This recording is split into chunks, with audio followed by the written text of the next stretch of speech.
Subject है introduction to computing यानी कि CS 101, जिसकी हम करेंगे mid term preparation provided by helper 0711। अच्छा जी, इसमें मैं आप लोगों के लेक्चर वाइज नहीं बल्कि मॉड्यूल वाइज आपके लेक्चर कवर करूंगी, क्योंकि ये मॉड्यूल्स की सूरत में है। सो 1 to लेके 81 तक के मॉड्यूल्स जो है वो आप लोगों के मिड टर्म के एग्जाम्स में आएंगे।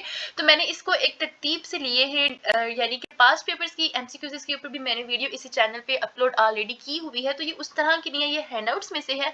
अगर आप लोग पास्ट पेपर्स की, जो कि आप लोगों को पता है कि पास्ट पेपर्स के MCQs बहुत ज्यादा रिपीट होते हैं, तो वो देखना चाहते हो तो वो भी इसी चैनल पे मौजूद है। और ये मैंने स्पेशली आपके हैंडआउट्स में से सारे इंपॉर्टेंट MCQs लिए हैं ताकि आप लोगों की अच्छी तैयारी हो जाए। और रिक्वेस्ट करूंगी कि सारे MCQs को ध्यान से सुनना, इंशाल्लाह एंड तक आपकी सारी तैयारी भी बहुत ज्यादा बेस्ट हो जाएगी और आपके सारे कॉन्सेप्ट्स भी क्लियर हो जाएंगे। और यहाँ पर देखो MCQs मैंने बनाए किस तरह से। MCQs मैंने इस तरीके से बनाए कि आप लोगों को ऐसे एक्सप्लेन करूं कि अगर थोड़ी बहुत मिलती जुलती वर्डिंग भी आ जाए ना, तो आप लोगों का जब कॉन्सेप्ट क्लियर होगा तो आप उसके करेक्ट आंसर्स को लगा के आओगे इंशाल्लाह। सो सबसे पहले हमारा module 1 introduction to computer science. Computer science किस चीज की साइंटिफिक फाउंडेशन बिल्ड करता है। अब ये इंग्लिश में तो आप लोगों को समझ आ ही जाएगी ना इसका क्या मतलब है, तो मैं इसको अपनी वर्डिंग में एक्सप्लेन करूंगी आपके कॉन्सेप्ट्स को क्लियर करवाने के लिए। अच्छा जी, इसका करेक्ट आंसर है जी कंप्यूटर साइंस क्या है। Hardware, software programming, network, graphics, robots, database, security, algorithm and information processing क्या कहलाता है, साइंटिफिक फाउंडेशन किसकी, कंप्यूटर साइंस की। नेक्स्ट है कंप्यूटर हार्डवेयर क्या होता है। कंप्यूटर हार्डवेयर होता क्या है। कंप्यूटर हार्डवेयर होता है हमारा यानी कि फिजिकल पार्ट जो आप टच कर सकते हो, इस called the computer hardware. Hardware वो फिजिकल पार्ट्स हैं जैसे keyboard, mouse, monitor, hard disk, जो आप हाथ से टच कर सकते हो, यानी कि टेंजिबल चीजें। ठीक है, इंग्लिश में ये टेंजिबल लिखा है ना। सो ऐसी चीजें जिसको आप हाथ से टच कर सको वो कंप्यूटर का हार्डवेयर कहलाता है। और कंप्यूटर की ही वो चीजें जिन्हें आप हाथ से टच कर सकते हो, not everything. Okay, so next है कंप्यूटर सॉफ्टवेयर क्या होता है। कंप्यूटर सॉफ्टवेयर क्या कहलाता है, जिस सेट ऑफ इंस्ट्रक्शंस जो कंप्यूटर को बताता है कि क्या करना है, कहलाता है कंप्यूटर सॉफ्टवेयर। ठीक है, कंप्यूटर को ऐसी इंस्ट्रक्शंस जो कि हम लोग कोडिंग के थ्रू करते हैं और वो कोडिंग हमें हमारे कंप्यूटर को बताती है कि आगे तुमने क्या करना है, तो वो सॉफ्टवेयर कहलाता है। कंप्यूटर नेटवर्क का मेन पर्पस क्या है। कंप्यूटर नेटवर्क का मेन पर्पस है रिसोर्सेज शेयर करना। ओके, कंप्यूटर नेटवर्क से रिलेटेड है कि what is the purpose of computer network, so you should know about के रिसोर्सेज शेयर करना। रोबोट क्या है। रोबोट यानी कि मशीन जो कंप्यूटर से प्रोग्राम होकर ऑटोमेटिक एक्शंस करे। ठीक है, अच्छा जी, उसके बाद हमारे पास DBMS की फुल फॉर्म क्या है। DBMS की फुल फॉर्म बहुत ज़्यादा इंपॉर्टेंट है और आगे ये इस तरह का आप लोगों का स्पेशल एक सेमेस्टर भी आएगा DBMS के ऊपर। सो DBMS की फुल फॉर्म है डेटाबेस मैनेजमेंट सिस्टम, ये याद रखना। ठीक है, DBMS की full form D for data, B for base, M for management और S फॉर सिस्टम। ये डेटाबेस मैनेजमेंट सिस्टम जरूर याद रखना। नेक्स्ट है कंप्यूटर सिक्योरिटी क्या प्रोवाइड करती है। कंप्यूटर सिक्योरिटी हमें प्रोवाइड करती है कॉन्फिडेंशियलिटी, इंटीग्रिटी एंड अवेलेबिलिटी। ये बहुत ज्यादा इंपॉर्टेंट MCQs है आपका कि कंप्यूटर की सिक्योरिटी हमें क्या प्रोवाइड करती है। तो याद रखना कि सिक्योरिटी क्या, कॉन्फिडेंशियलिटी डेटा छुपाना, इंटीग्रिटी डेटा सही रखना और अवेलेबिलिटी यानी कि डेटा मिलना प्रोवाइड करना वगैरह। अच्छा जी, एल्गोरिदम क्या होता है। Algorithm means a set of steps in sequence to perform a task. ठीक है, एल्गोरिदम स्पेसिफिक टास्क परफॉर्म करने के लिए एक, यानी कि ये स्टेप है ना, एक स्टेप एंड देन दूसरा स्टेप एंड देन तीसरा स्टेप, ये क्या है, ये एल्गोरिदम कहलाता है। नेक्स्ट है हमारे पास फ्रॉम मॉड्यूल 2। मॉड्यूल 1 से जितने इंपॉर्टेंट MCQs थे वो मैंने आप लोगों को बता दिए। अब हम चलेंगे मॉड्यूल 2 की तरफ। अच्छा जी, मॉड्यूल 2 में से है। अच्छा, इस पूरी वीडियो एक ही में मैंने मॉड्यूल 1 से लेके 81 तक के तमाम मॉड्यूल्स कवर करवा दिए हैं। सो वीडियो थोड़ी सी बड़ी हो जाएगी, तो अगर आप लोग अगर टायर्ड फील करते हो तो थोड़ा रेस्ट करके वीडियोस को देखना, क्योंकि सारे MCQs बहुत ज़्यादा इंपॉर्टेंट है आप लोगों के लिए और मैं नहीं चाहती कि आप कोई MCQs को स्किप करो और वो आपके पेपर में आया हुआ हो। ठीक है, सो सारे ही MCQs को ध्यान से याद रखना।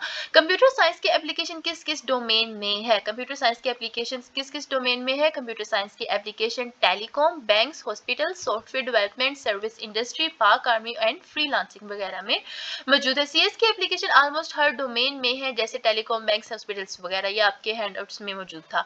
अच्छा जी, फोर्ब्स मैगजीन की के अकॉर्डिंग यूएस में नंबर 1 जॉब कौन सा है? अच्छा जी, फोर्ब्स के मुताबिक यूएस में नंबर 1 जॉब है हमारी सॉफ्टवेयर डेवलपर की। ठीक है, सॉफ्टवेयर डेवलपर की इस वक्त यूएस में जॉब 1 डिमांड है। अच्छा जी, फोर्ब्स मैगजीन्स के अकॉर्डिंग सीएस में कौन कौन से एरियाज टॉप पर हैं? फोर्ब्स मैगजीन के मुताबिक AI, data service, VR, IoT, back and, front end, UI, full stock, IT manager के हुए एक्सपर्ट वगैरह, ये टॉप लेवल की इस वक्त जॉब्स जा रही हैं यूएस में। और नॉट जस्ट यूएस, ये आप लोगों को पता है कि ऑल ओवर द वर्ल्ड ही इस वक्त जा रही हैं। और ये फोर्ब्स ने कहा है कि AI, data science, VR, IoT, back and, front end, UI, full stock, IT managers वगैरह, ये सारे ही सॉफ्टवेयर इंजीनियरिंग की एक ब्रांच में आते हैं। नेक्स्ट है जी हमारे पास मॉड्यूल 3 स्टार्ट हो गया, सर्च इंजन। सर्च इंजन के ऊपर आप लोगों के बहुत ज्यादा इंपॉर्टेंट एमसीक्यूज आए हुए होंगे, तो सर्च इंजन पे अपनी जो है वो ग्रिप स्ट्रॉन्ग रखना। ठीक है,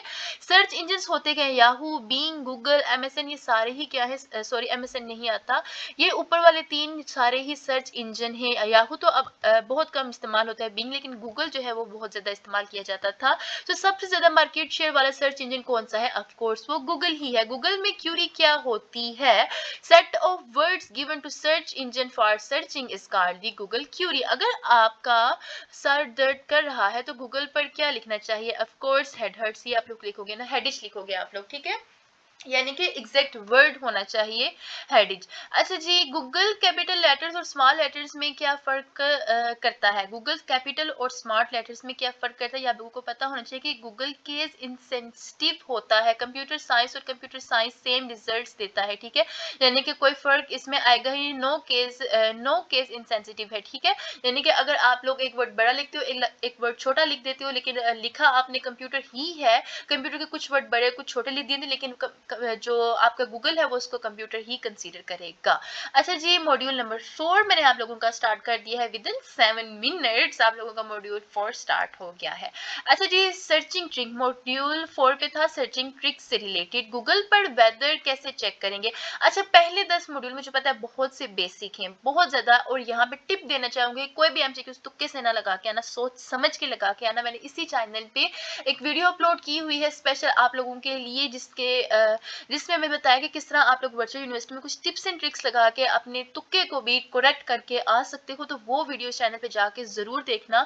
अगर मुझे याद ना रही तो आप लोग याद करवा देना, मैं कमेंट बॉक्स में स्पेशल उस वीडियो का लिंक प्रोवाइड कर दूंगी। 20,000 से ज्यादा स्टूडेंट उस वीडियो से फायदा उठा चुके हैं, उन्होंने एक्सेप्ट भी किया कि बहुत हेल्पफुल था। तो आप लोग भी वो वीडियो जरूर वॉच करके जाना, थोड़े एक्स्ट्रा मार्क्स लेने के लिए। अच्छा जी, गूगल पर कैलकुलेशन कैसे करते हैं? गूगल से आप लोग डायरेक्ट कैलकुलेशन कर सकते हो। हाँ जी, गूगल पर डायरेक्ट आप लोग 1 2 3 4 से कैलकुलेटर ऑटोमेटिक ओपन हो सकता है। ठीक है, ओपन होकर रिजल्ट देता है, यानी कि गूगल पर डायरेक्ट आप लोगों ने क्या लिखना है? 12391, ये बहुत ज्यादा इंपॉर्टेंट कोड है। सो 12 39 और 1 जो है ये आप लोगों को 1239 एक, ठीक है, 1239 एक या 12 391 है, ये आप लोगों ने जो है वो याद रखना है। अच्छा जी, करेंसी कन्वर्जन गूगल पर कैसे करें? 100 यूरो को पीकेआर में शेयर करें। ये बहुत ही आई नो आप लोग कहोगे बच्चों वाले हैं, हमें पता है, लेकिन क्या करूं भाई, 2002 के 2020-21 में आप लोगों का ये अपडेट हुआ है, लेकिन फिर भी पहले के मॉड्यूल्स बिल्कुल ही आप लोगों को बेसिक पे लेके गए हुए हैं। ठीक है, मॉड्यूल 15 से असल जो है आप लोगों का कॉन्सेप्ट स्टार्ट होगा, और मैं आप लोगों को थोड़ी सी एक और ट्रिक देना चाहूंगी। शुरू में थोड़ी ट्रिक दे रही हूँ ना, ताकि क्योंकि मुझे पता है ये सिर्फ बेसिक ही है शुरू के लेक्चर्स, तो शुरू आप लोगों को कहना चाहूंगी कि जो आप लोगों के मॉड्यूल है ना, मॉड्यूल नंबर 50 से लेके 81 तक, उसके ऊपर ज्यादा अपनी फोकस रखो, क्योंकि वहां से ज्यादा एमसीक्यूज आएंगे और आप लोगों को उनके आंसर्स गलत लगा के आने पड़ेंगे अगर आप तैयारी नहीं करोगे तो। अच्छा जी, किसी स्पेसिफिक सोशल मीडिया पर सर्च करने के लिए गूगल पर क्या यूज करें? अच्छा जी, किसी स्पेसिफिक सोशल मीडिया का इस्तेमाल करने के लिए आप लोग ऐड लिखते हो। ठीक है, ऐड के बाद आप लोग क्या कहते हैं? ऐड सिंबल यूज करने से हम लोग FIFA world cup add, Facebook वगैरह का इस्तेमाल करते हो। जैसे कि यूट्यूब पर भी आप लोग किसी स्पेशल चैनल्स को लिखने के लिए पहले ऐड डालते हो एंड देन वो आगे शो होता है आपको। प्राइस के हिसाब से सर्च करने के लिए क्या लिखें? प्राइस के हिसाब से आपको सर्च करने के लिए लिखना होगा पीकेआर लिखने से गूगल प्राइस फिल्टर करता है लैपटॉप पीकेआर 50,000 से और 5,000 के आसपास के लैपटॉप्स आ जाते हैं। ये बहुत सिंपल है, तो मैं इनको जल्दी जल्दी रीड कर देती हूँ ताकि आप लोगों को याद भी रहे और इसको एक्सप्लेन नहीं करती। ठीक है, अभी कोशिश करती हूँ कि जल्दी रिपीट स्टडी इनको कर दूँ।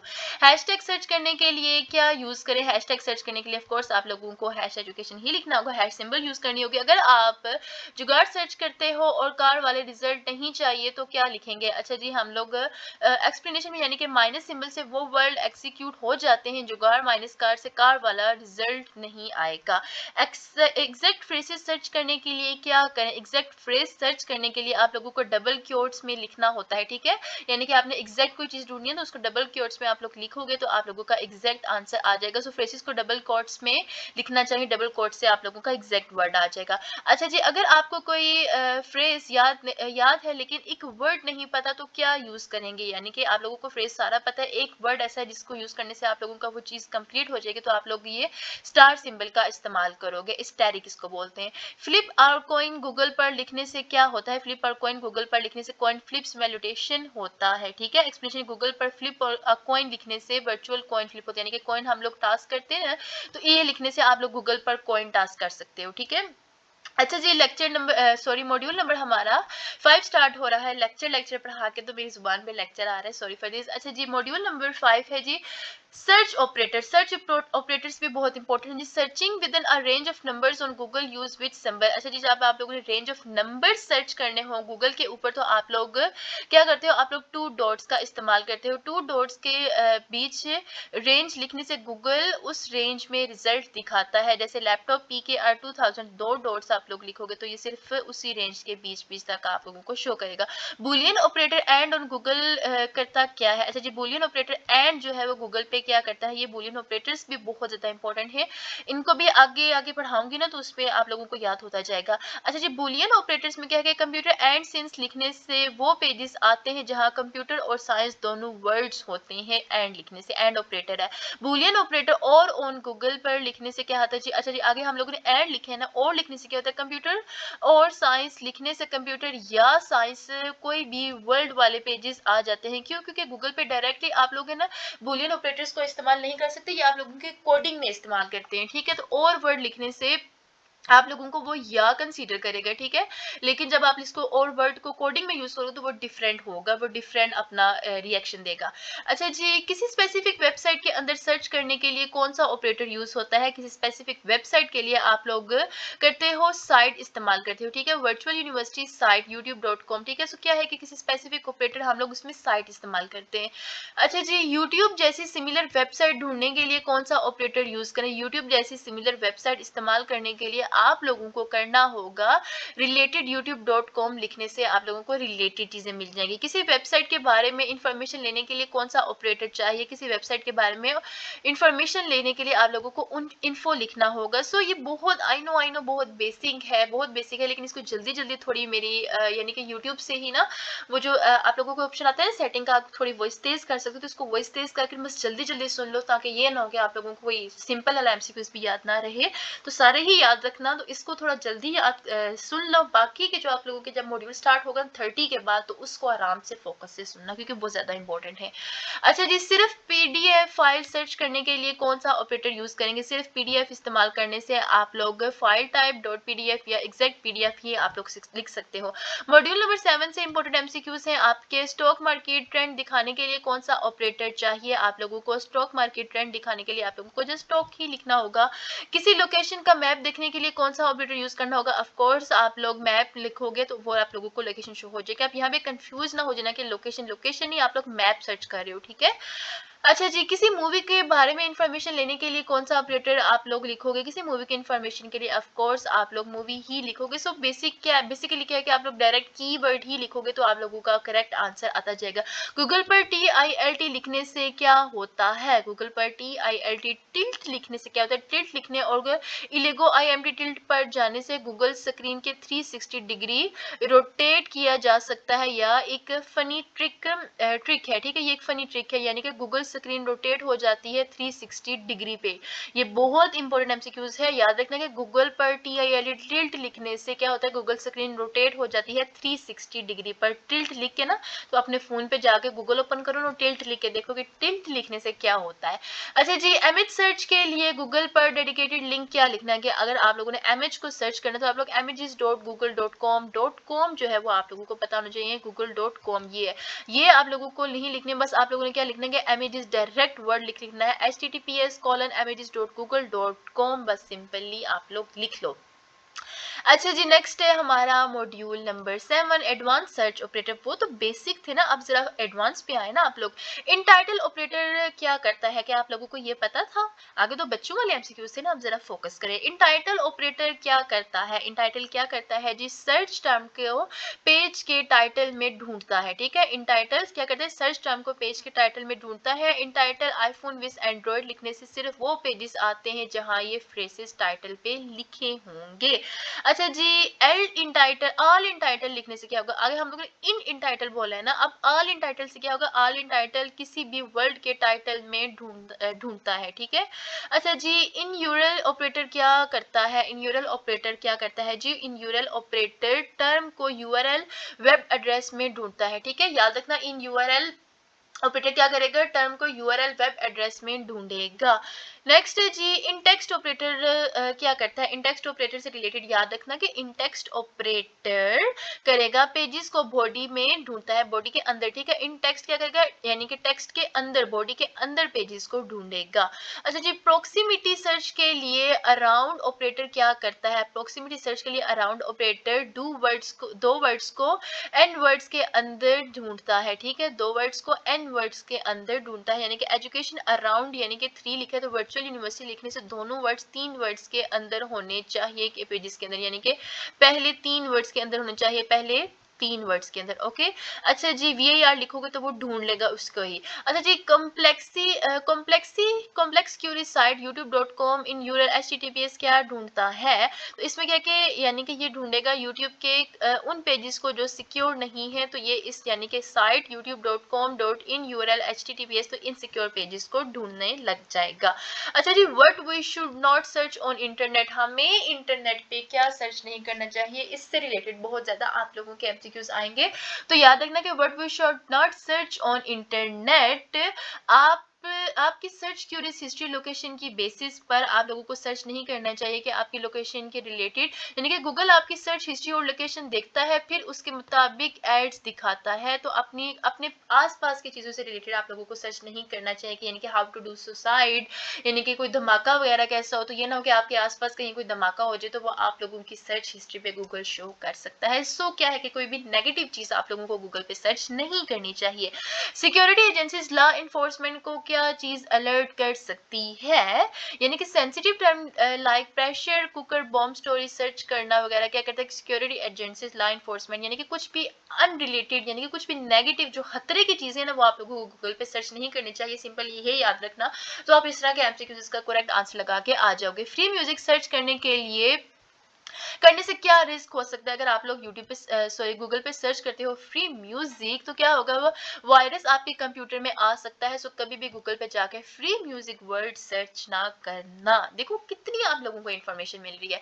अच्छा जी, अनप्लेजेंट रिजल्ट से बचने के लिए किस तरह की चीजें अवॉइड करनी चाहिए? अनप्लेजेंट रिजल्ट से बचने के लिए हमें स्मोकर्स लंग स्किन कंडीशंस वगैरह, यानी कि स्मोकर लंग्स की स्किन कंडीशन जैसे टर्म्स डिस्पेरेसिंग या अनप्लेजेंट रिजल्ट्स दिखा सकते हैं। कुछ भी यानी कि अनप्लेजेंट वर्ड ही आप लोग सर्च ना करो ना।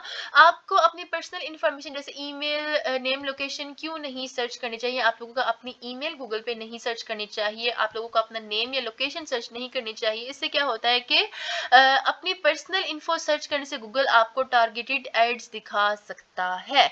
अच्छा जी, नेक्स्ट क्या है हमारे पास module number 10 roots of computing. Computing की रूट्स क्या है? सबसे पहला कंप्यूटिंग डिवाइस कौन सा था? बहुत इंपॉर्टेंट एमसीक्यूज है। सबसे पहला था जी ABACUS एबाकॉस। ये बहुत ज्यादा इंपॉर्टेंट, अगर एमसीक्यूज आप लोगों के आते जा रहे हैं तो आप जरा फोकस फुल रखें, ठीक है।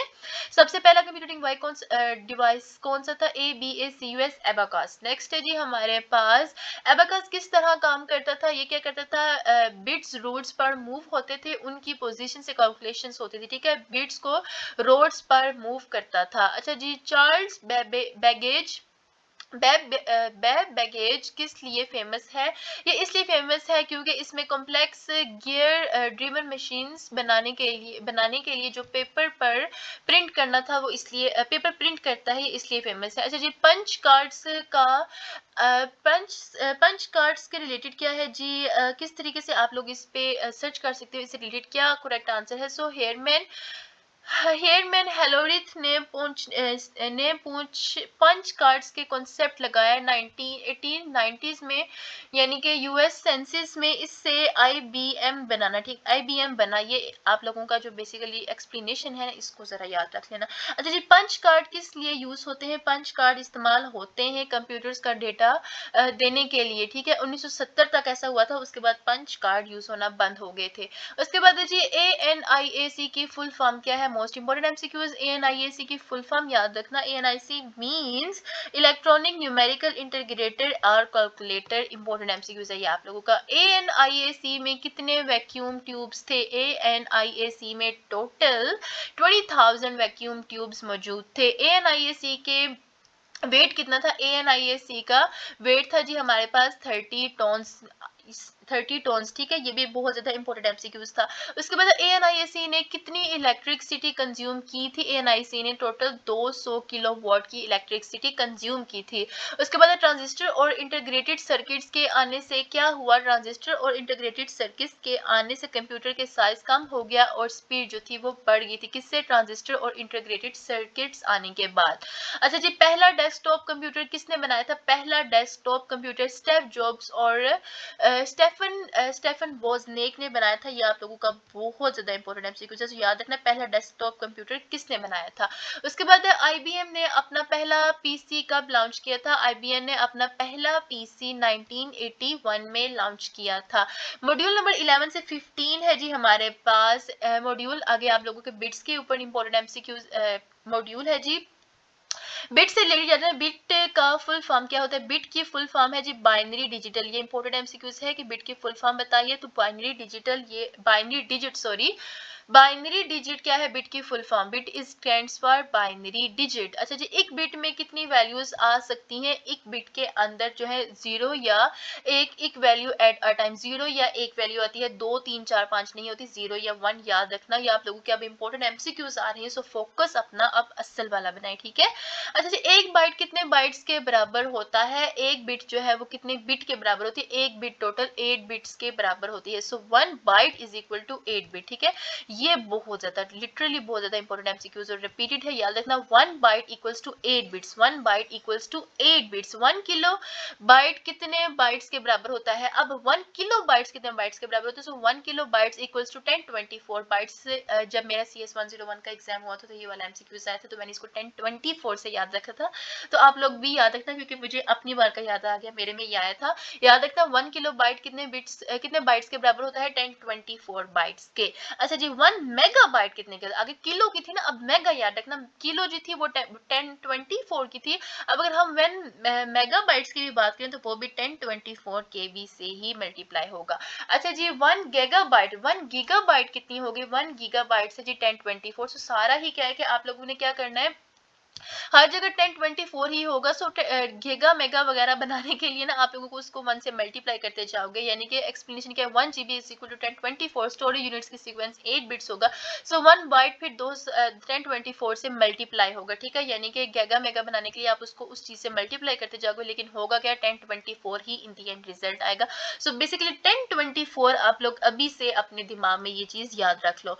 2 बिट्स से कितने डिफरेंट पैटर्न्स बना सकते हैं? 2 बिट्स से आप लोग 2 बिट से तकरीबन 4 डिफरेंट पैटर्न्स आप लोग बना सकते हो। जनरल फार्मूला क्या है, 2 मल्टीप्लाई बाय n ही है।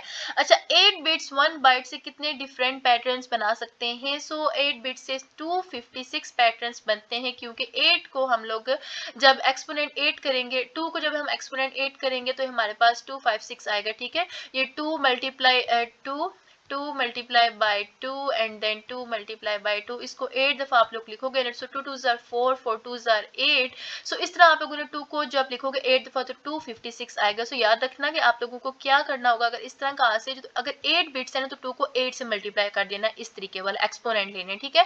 अगर 9 बिट्स है ना तो इस तरीके से आप लोगों ने 2 को 9 दफा लिख के जो फाइनल आंसर आया उसको लगा आना, और ये वाला एमसीक्यूज आप लोगों का आएगा इस तरीके से बना हुआ।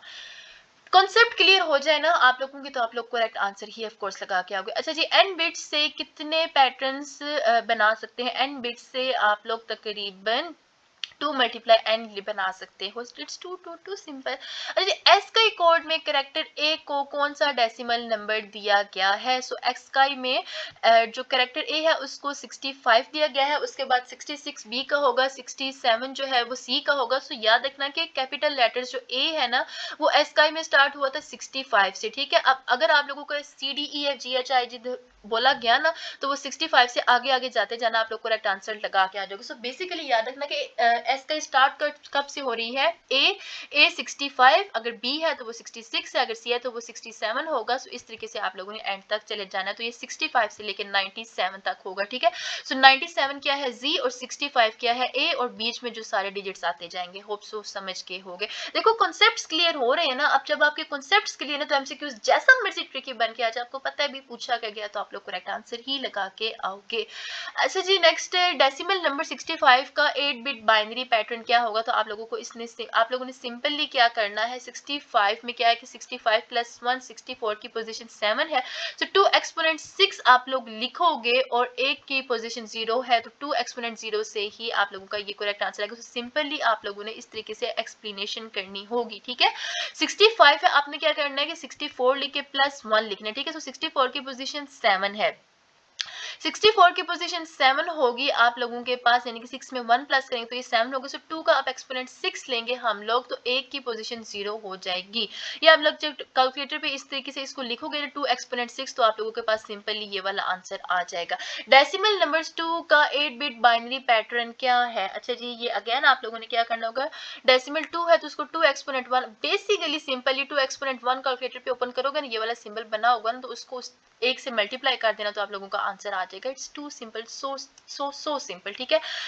अच्छा जी, नेक्स्ट आप लोग क्या करोगे, नेक्स्ट है हमारे पास मॉड्यूल नंबर 12 बूलियन ऑपरेटर्स। ये बहुत ज़्यादा इंपॉर्टेंट है बूलियन ऑपरेटर्स। बूलियन ऑपरेटर्स किस मैथमेटिशियन के नाम पर है? बूलियन ऑपरेटर्स जॉर्ज बोल के नाम पर हैं, जिन्होंने लॉजिक मैथमेटिक्स में अच्छा जी, सिंपली याद रखना बूलियन ऑपरेटर्स किसके ऊपर था? जॉर्ज बोल के ऊपर था। अच्छा जी, बूलियन एंड ऑपरेशंस क्या आउटपुट देता है? बूलियन एंड ऑपरेशन जो है वो बूलियन एंड ऑपरेशंस में आउटपुट 1 टैब देता है, दोनों इनपुट्स एक हो, और ठीक है, यानी कि ये 0 यानी कि एक भी 1 है दूसरा भी 1 है। सो 1 1 इक्वल्स टू क्या होगा? एंड ऑपरेटर के अंदर 1, ठीक है। यानी कि अगर दोनों 1 हो तो 1 होगा, लेकिन अगर एक 1 है दूसरा 0 है तो ये आप लोगों के पास एंड ऑपरेटर में क्या हो जाएगा? 0 से अपने एंड ऑपरेटर्स, नॉर ऑपरेटर और ऑपरेटर्स, ये सारे ऑपरेटर्स जरूर याद रखने हैं आप लोगों ने, ठीक है। बुलियन और ऑपरेशंस क्या आउटपुट देता है? बुलियन और आउटपुट एक जब कोई भी इनपुट एक हो, ठीक है। यानी कि ये 0 है और ये 1 है तो क्या आएगी? आप लोगों की आउटपुट 1 आएगी, ठीक है। ये 0 है और ये भी 0 है तो आप लोगों की आउटपुट क्या आएगी? यहाँ पे 0 आएगी, ठीक है। ये 1 है और ये भी 1 है तो आप लोगों का यहाँ पे आंसर क्या आएगा? 1 ही आएगा, ठीक है। सो कोई भी दोनों में से एक में अगर 1 आ जाए और ऑपरेटर आप लोगों के पास और हो तो उसका आंसर 1 आएगा। बेसिकली आप लोगों ने ये चीज याद रखनी है। तो बुलियन ऑपरेटर और ऑपरेटर आप लोगों के बहुत ज्यादा एमसीक्यूज रिपीट होंगे। अच्छा जी, बुलियन एक्सओआर एक्सक्लूसिव और ऑपरेशंस क्या आउटपुट देता है? अब यहाँ पे देखो कि अगर आउटपुट एक जब इनपुट्स डिफरेंट हो, ठीक है, एक्सओआर में आउटपुट 1 तब आता है जब इनपुट्स डिफरेंट हो, 0 1 या 1 0, ठीक है। ये 0 है, ये भी 1 है और दूसरा 1 है और ये 0 है, यानी कि दोनों एक दूसरे के सिंपल नहीं सेम नहीं है, डिफरेंट है, तो इनकी आउटपुट क्या आएगी? 1 आएगी। अच्छा जी, बुलियन नॉट ऑपरेशन क्या करता है? बुलियन नॉट ऑपरेशन इनपुट को इन्वर्ट करता रहा है, यानी कि इधर 0 था ना तो ये 0 से क्या हो जाएगा 1 है, इधर 1 है ना तो ये 0 से क्या हो जाएगा 0 हो जाएगा। ठीक है, सो नॉट ऑपरेशन पे बहुत एमसीक्यूज याद रखना है। सेम आप लोगों ने बस सिंपली याद कर रखना है कि अगर 0 है तो 1 हो जाएगा, अगर 1 है तो वो 0 हो जाएगा। किस ऑपरेशन में? बुलियन नोट ऑपरेशन के अंदर। अच्छा जी, अगर a इज इक्वल टू 1 है और b इज इक्वल टू 1 है तो a एंड b का आउटपुट हमारे पास क्या होगा? अब देखो एंड ऑपरेटर की बात हो रही है, ठीक है, सो इसमें क्या है कि हमारे पास आंसर 1 आएगा। क्यों? क्योंकि एंड ऑपरेटर में क्या है कि कोई भी एक आ जाए तो आंसर क्या होगा? 1 ही आएगा। सॉरी, एंड ऑपरेटर में क्या होता है कि अगर 1 1 है तो 1 आएगा, अगर 0 है और 0 है तो आंसर 0 आएगा। अगर आप लोगों का 1 और 0 है तो आंसर फिर भी आप लोगों का क्या आएगा? 0 ही आएगा। सो बेसिकली एंड ऑपरेटर में क्या होगा? जब दोनों में 1 हो तो आंसर आप लोगों का 1 आएगा। अच्छा जी, एंड में दोनों एक हो तो आउटपुट 1 आता है। ठीक है, सो एंड में याद रखना और एंड का फर्क याद रख लो यहाँ पे। ठीक है, अगर एक में 0 है दूसरे में 1 है ना, और बात किसकी हो रही है? आप लोगों के एंड ऑपरेटर की, तो दोनों में सेम नहीं है ना। एक में 0 आ गया तो आंसर क्या आएगा? 0। लेकिन अगर बात यहाँ पे हो रही होती है ना और ऑपरेटर की, यानी कि और ऑपरेटर में क्या है कि दोनों में से किसी एक में 1 मौजूद है, तो यहाँ पर आंसर 0 नहीं 1 आता। ठीक है, होप सो आप लोग समझ आ गया होगा आप लोगों को। ठीक है, अब क्या है कि अगर a इज इक्वल टू 0 है, b इज इक्वल टू 1 है, तो a और b का आउटपुट क्या आएगा? 0 में कोई भी एक आ जाए तो आउटपुट आप लोगों का 1 आएगा, कोई भी एक आ गया। ठीक है, अभी मैं ऊपर ही आप लोगों को एक्सप्लेन कर चुकी हूँ, सो आई डोंट थिंक सो इसको मजीद एक्सप्लेन करने की जरूरत है। अच्छा जी, अगर a इज इक्वल टू 1 है तो नोट का a आउटपुट क्या आएगा? अब यहाँ पे हम लोग नोट ऑपरेटर को देखेंगे कि नोट में क्या होता है कि नोट a इक्वल्स टू 0 होता है, नोट 0 इज इक्वल टू 1 होता है। मीन्स जो मैंने आप लोगों को बताया था कि अगर 0 है तो वो 1 हो जाएगा, 1 है तो वो 0 हो जाएगा। अब देखो यहाँ पर a इज इक्वल टू 1 है तो क्या हो जाएगा? आउटपुट में ये 0 हो जाएगा। नोट में याद रखना कि 0 यानी कि जो था उसको चेंज कर देना, उसको ऑपोजिट, उसका उल्ट कर देना, किसमें? नोट ऑपरेशन में। ठीक है, फोकस रखो मेरे वर्ड्स पे, मैं क्या एक्सप्लेन कर रही हूँ। ये आप लोगों के पेपर में इस तरह के एमसीक्यूज आए हुए होंगे। अपना concept dear students please clear रखो। ठीक है, अच्छा डियर स्टूडेंट्स, यहाँ पर मैं आप लोगों से एक रिक्वेस्ट करना चाहूंगी, please do subscribe this channel, क्योंकि ये चैनल लिटरली आप लोगों के लिए बहुत ज़्यादा हेल्पफुल है। क्योंकि जब मैं अपने वर्चुअल यूनिवर्सिटी में पढ़ती थी ना, तो मैं कोशिश करती थी कि काश पेपर से कुछ दिन पहले कोई सब्जेक्ट से रिलेटेड वीडियो मिल जाए जिसको मैं पढ़ रही हूँ, अच्छी तैयारी हो जाए, तो नहीं मिलती थी। तो अपने टाइम की नीड को महसूस करते हुए मैं आप लोगों के टाइम की नीड फील कर रही हूँ। यानी कि नॉट जस्ट CS, तमाम ही वर्चुअल यूनिवर्सिटी में आप लोग जिस भी कोर्स में, चाहे CS है, IT है, मैनेजमेंट है, साइकोलॉजी है, बायोलॉजी है, जो भी सब्जेक्ट है, सब भी यहाँ पर बिजनेस से भी रिलेटेड मैं आप लोगों की मिड टर्म और फाइनल टर्म की प्रेपरेशन करवाती हूँ, असाइनमेंट्स की भी प्रेपरेशन करवाती हूँ। तो मैं, अगर आप लोग चाहते हो कि इस तरह की वीडियोस आप लोगों के लिए प्रोवाइड करती रहूँ, तो मेरी मोटिवेशन के लिए चैनल को सब्सक्राइब जरूर करिएगा, इट्स योर ड्यूटी। और दूसरी साइड पे मैं इस चैनल पर इंग्लिश लैंग्वेज से रिलेटेड वीडियोस भी अपलोड करती हूँ, ताकि आप लोग चाहते हो कि अगर आप लोग ग्रोइंग वर्ड के साथ ग्रो करो तो आप लोगों की इंग्लिश जरूर बेस्ट होनी चाहिए। तो वो वीडियोस भी आप लोग वॉच किया करना, आप लोगों की इंग्लिश अच्छी होगी और प्रो लेवल बेस्ट होगी अच्छे। क्योंकि एज यू ऑल नो कि आजकल तो नॉर्मल इंग्लिश तो गुम ही होगी, यानी सब एडवांस इंग्लिश इस्तेमाल करते हैं, तो एडवांस इंग्लिश से रिलेटेड ही वीडियोस मेरी मौजूद होती हैं। तो आप लोगों के लिए ये चैनल इंशाल्लाह हेल्पफुल रहेगा। अगर आपने सब्सक्राइब कर लिया then thank you literally thank you so much.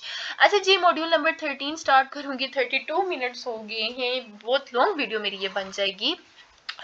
अच्छा जी, हेक्साडेसिमल नोटेशन में कहते हैं, हेक्साडेसिमल नोटेशन क्यों यूज करते हैं? क्योंकि इसमें क्या है, दोनों ए और बी सही होते हैं। ठीक है, हेक्साडेसिमल में एक सिंबल कितने बिट्स रिप्रेजेंट करती है? हेक्साडेसिमल में एक सिंबल जो है वो करती है 4 बिट्स को। मैं थोड़ा जल्दी रीड करती हूँ ताकि एक ही वीडियो में आप लोगों का 81 लेक्चर्स को क्लियर करो। ठीक है, फोकस फुल रखो, याद आप लोगों ने सही याद रखनी। ठीक है, हेक्साडेसिमल सिस्टम में डिजिट्स क्या होते हैं? हेक्साडेसिमल में क्या होता है कि हेक्साडेसिमल 0 से 9 डिजिट्स होते हैं, ABCDF लेटर्स होते हैं, 1 to 10 B11 C12 इस तरीके से आप लोग लिख सकते हो, ABC की फॉर्म में होते हैं।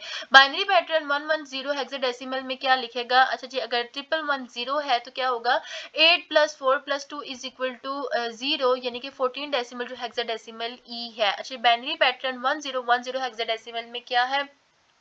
8 + 0 + 2 = 0, 10 डेसिमल हो जाएगा ना। तो बेसिकली ये बाइनरी के ऊपर मैंने ना डिटेल में वीडियो बनाई हुई है, तो यहाँ पे मैं आप लोगों को रिक्वेस्ट करूंगी कि इसी CS 101 के पास्ट पेपर्स की मैंने ना जो मोस्ट रिपीटेड आप लोगों के पास्ट पेपर के MCQs आ रहे हैं उसके ऊपर मैंने वीडियो बनाई हुई है, तो वो इसी चैनल पे आप लोग फाइंड करना। पास्ट पेपर से रिलेटेड जो मैंने पहले CS 101 की वीडियो अपलोड की हुई है, ठीक है, वो white and navy blue colour का थंबनेल होगा, तो उसमें मैंने बाइनरी को डिटेल में एक्सप्लेन किया हुआ है। इसमें इसलिए नहीं कर रही क्योंकि मैंने एक ही वीडियो में 81 लेक्चर्स कवर करने का टारगेट लिया हुआ है, ठीक है। तो वो वीडियो भी आप लोग जरूर वॉच करना, क्योंकि रिपीटेड एमसीक्यूज गारंटीड आते हैं, सच में गारंटीड आते हैं। अच्छा जी, बाइनरी पैटर्न, ये बाइनरी आप लोग उस वीडियो में इंशाल्लाह कवर कर लोगे। अच्छा जी, स्टोरिंग अ बिट में मेमोरी, यानी कि मॉड्यूल नंबर 4 है, कंप्यूटर की मेन मेमोरी किस तरह की सर्किट से बनती है। कंप्यूटर की main memory flip flop circuit से बनती है। इंपॉर्टेंट एमसीक्यूज याद रखना, फ्लिप फ्लॉप से बनती है। अच्छा जी, मेन मेमोरी में मैनेजेबल यूनिट क्या होता है। मेन मेमोरी में मैनेजेबल यूनिट्स 8 बिट्स का होता है, यानी कि 8 bits equal to 1 byte. Memory call का यूनिक नेम क्या कहलाता है। मेमोरी कॉल का यूनिक नेम एड्रेस कहलाता है। नेक्स्ट जी हमारे पास रैम का फुल फॉर्म, ये बड़ा ही रिपीटेड एमसीक्यूज है। रैम की फुल फॉर्म याद रखना, random access memory. Mostly student इसको भूल जाते हैं और ये गारंटेड आएगा आपके पेपर में। रैम की फुल फॉर्म याद रख लेना, रैंडम एक्सेस मेमोरी। और एक उसके ऊपर भी बड़ा एमसीक्यूज मैंने CS 101 में देखा है, सीवी की फुल फॉर्म पे। तो करिकुलम वायलेट, इस तरह के कुछ फुल फॉर्म है सीवी की, तो ये आप लोग एमसीक्यूज भी याद रखना, बड़ा रिपीटेड है। अच्छा जी, डीआरएम में बाइट्स किस तरह स्टोर होती है। डीआरएम में क्या होता है कि टाइनी इलेक्ट्रिक चार्ज से और बार बार रिफ्रेश होता है, ठीक है। अच्छा जी, सीडी रैम क्या होता है। सीडी रैम में ये होता है कि सीडी रैम सिंक्रोनियस डीआरएम को इम्प्रूव्ड वेरिएंट है, ठीक है। इम्प्रूव्ड वेरिएंट किसका है, किसका, डी रैम का, ठीक है।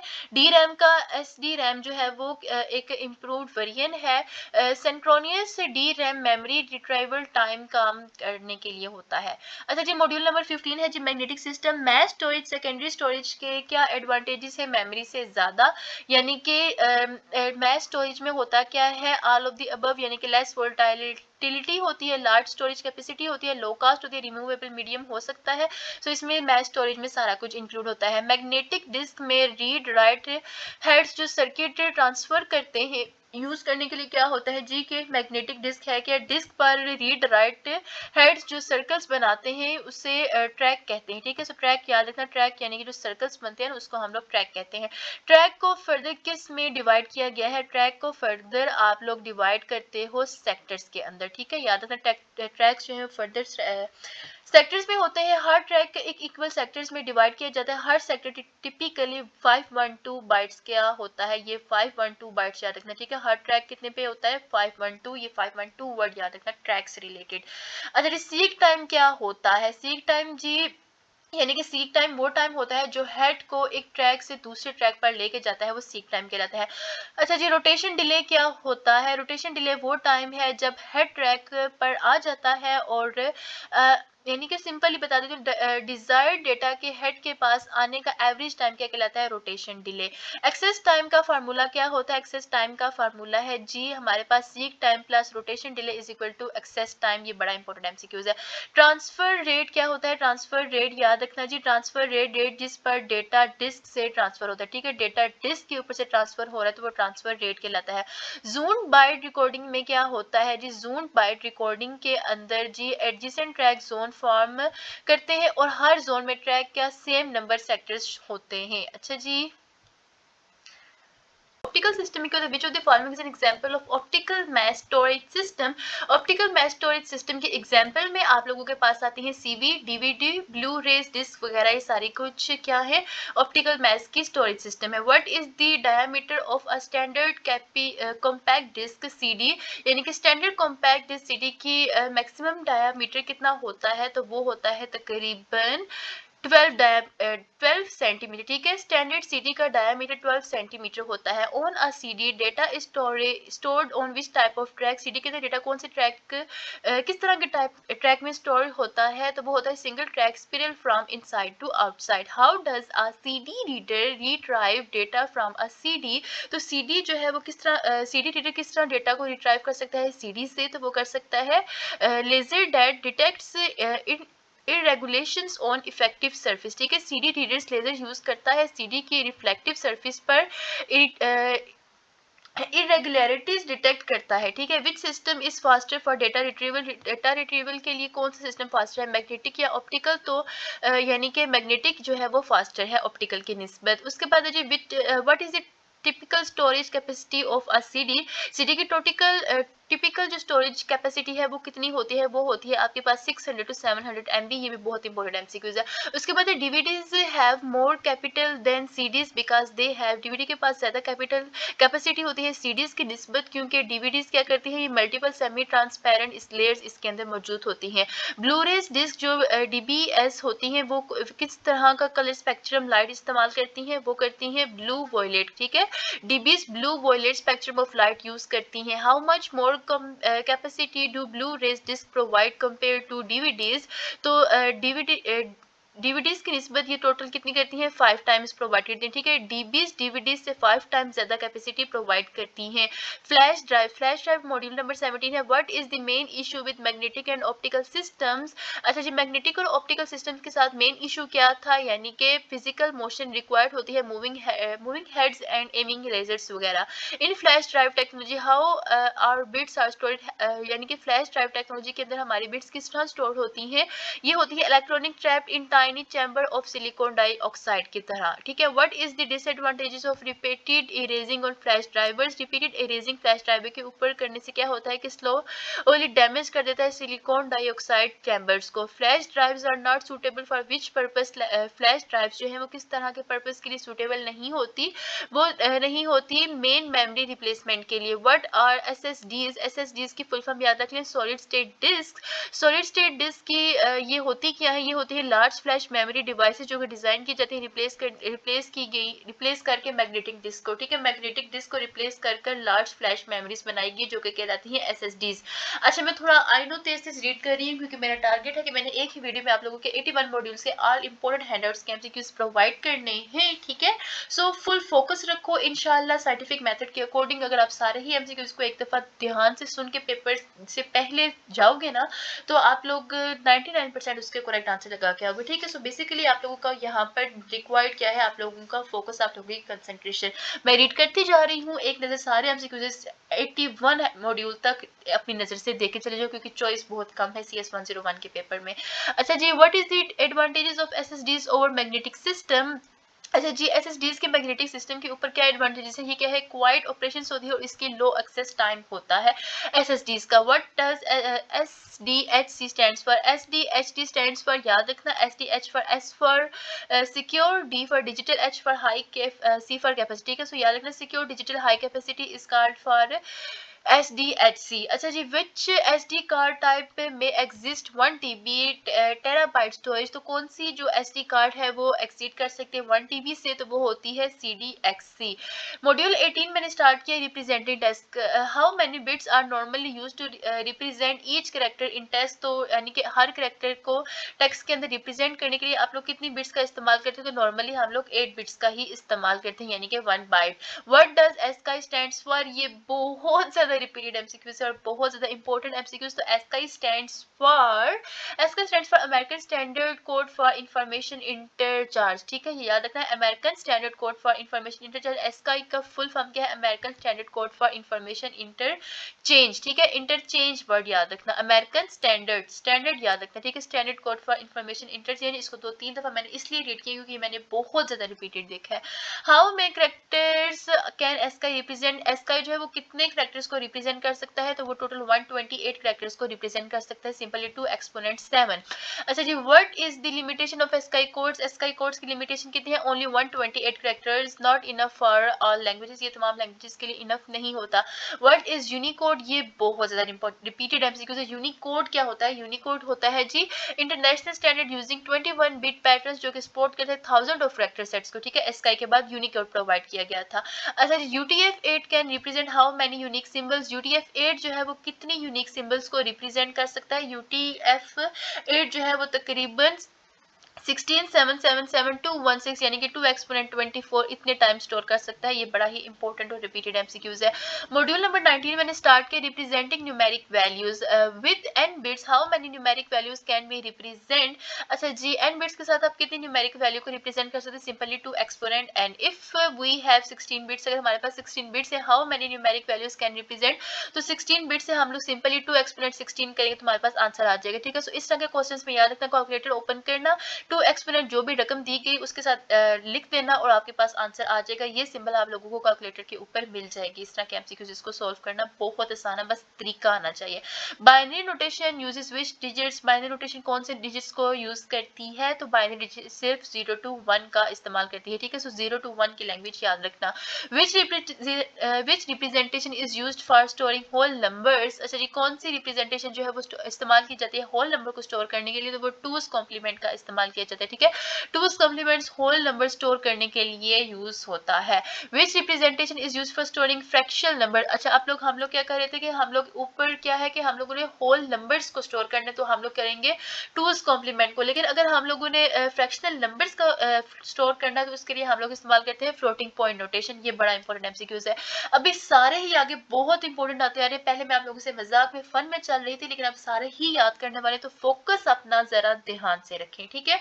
अच्छा जी मॉड्यूल नंबर 20 है हमारे पास। What is a pixel, pixel क्या होता है? पिक्सल क्या होती है? पिक्सल एक पिक्चर एलिमेंट का शॉर्ट फॉर्म है। ये इमेज को स्मॉलेस्ट डॉट को रिप्रेजेंट करता है, ठीक है। यानी कि what is pixel, picture element a collection of dots, ठीक है। Collection of dots is called pixel. In black and white images each pixel जो है वो रिप्रेजेंट करता है, ब्लैक एंड व्हाइट इमेजेस के अंदर हर पिक्सल जो है वो 1 बाइट का यानी कि 0 for black and 1 for white represent करता है। नेक्स्ट है to store shades for greyness, how many bits are used for pixels, अच्छा जी ग्रेनेज को स्टोर करने के लिए आप लोग कितनी बिट्स का इस्तेमाल करते हो पिक्सल में? तो इसके लिए हम लोग टोटल 8 बिट्स का इस्तेमाल करते हैं। What does RGB encoding stand for, RGB encoding बहुत इंपॉर्टेंट एमसीक्यू है, तो आरजीबी इनकोडिंग का फुल फॉर्म याद रखना। RGB stands for red green blue, red green blue, red green blue, red green blue याद रख लेना, ठीक है। RGB stands for red green blue. How many bytes are used to represent only one pixel in RGB encoding for colour, तो RGB की एक pixel के लिए हम लोग कितनी बिट्स का इस्तेमाल करते हैं? तो इसमें हम लोग 3 बिट्स का इस्तेमाल करते हैं, 1 फॉर ईच, ठीक है। टोटल 3 है तो 3 यानी कि सब में एक एक लगेगी। उसके बाद है जी what is digital zoom, digital zoom क्या होता है? डिजिटल जूम यानी कि scaling image to larger size by adding more pixel, ठीक है। मोर पिक्सल का इस्तेमाल करके आप लोग इमेज को मोर जूम कर सकते हो, तो डिजिटल जूम कहलाता है। अच्छा जी but which are the example of scalable font, scalable fonts की एग्जांपल क्या होती है? स्केलेबल फॉन्ट्स की एग्जांपल है जी ट्रू टाइप, माइक्रोसॉफ्ट और एप्पल ने बनाया यानी कि पोस्ट स्क्रिप्ट वगैरह। सो स्केलेबल फॉन्ट्स की एग्जांपल होगी ट्रू टाइप, माइक्रोसॉफ्ट, एप्पल, और पोस्ट स्क्रिप्ट जो है वो अडोबी ने बनाया था। ये बहुत इंपॉर्टेंट एमसीक्यूज है।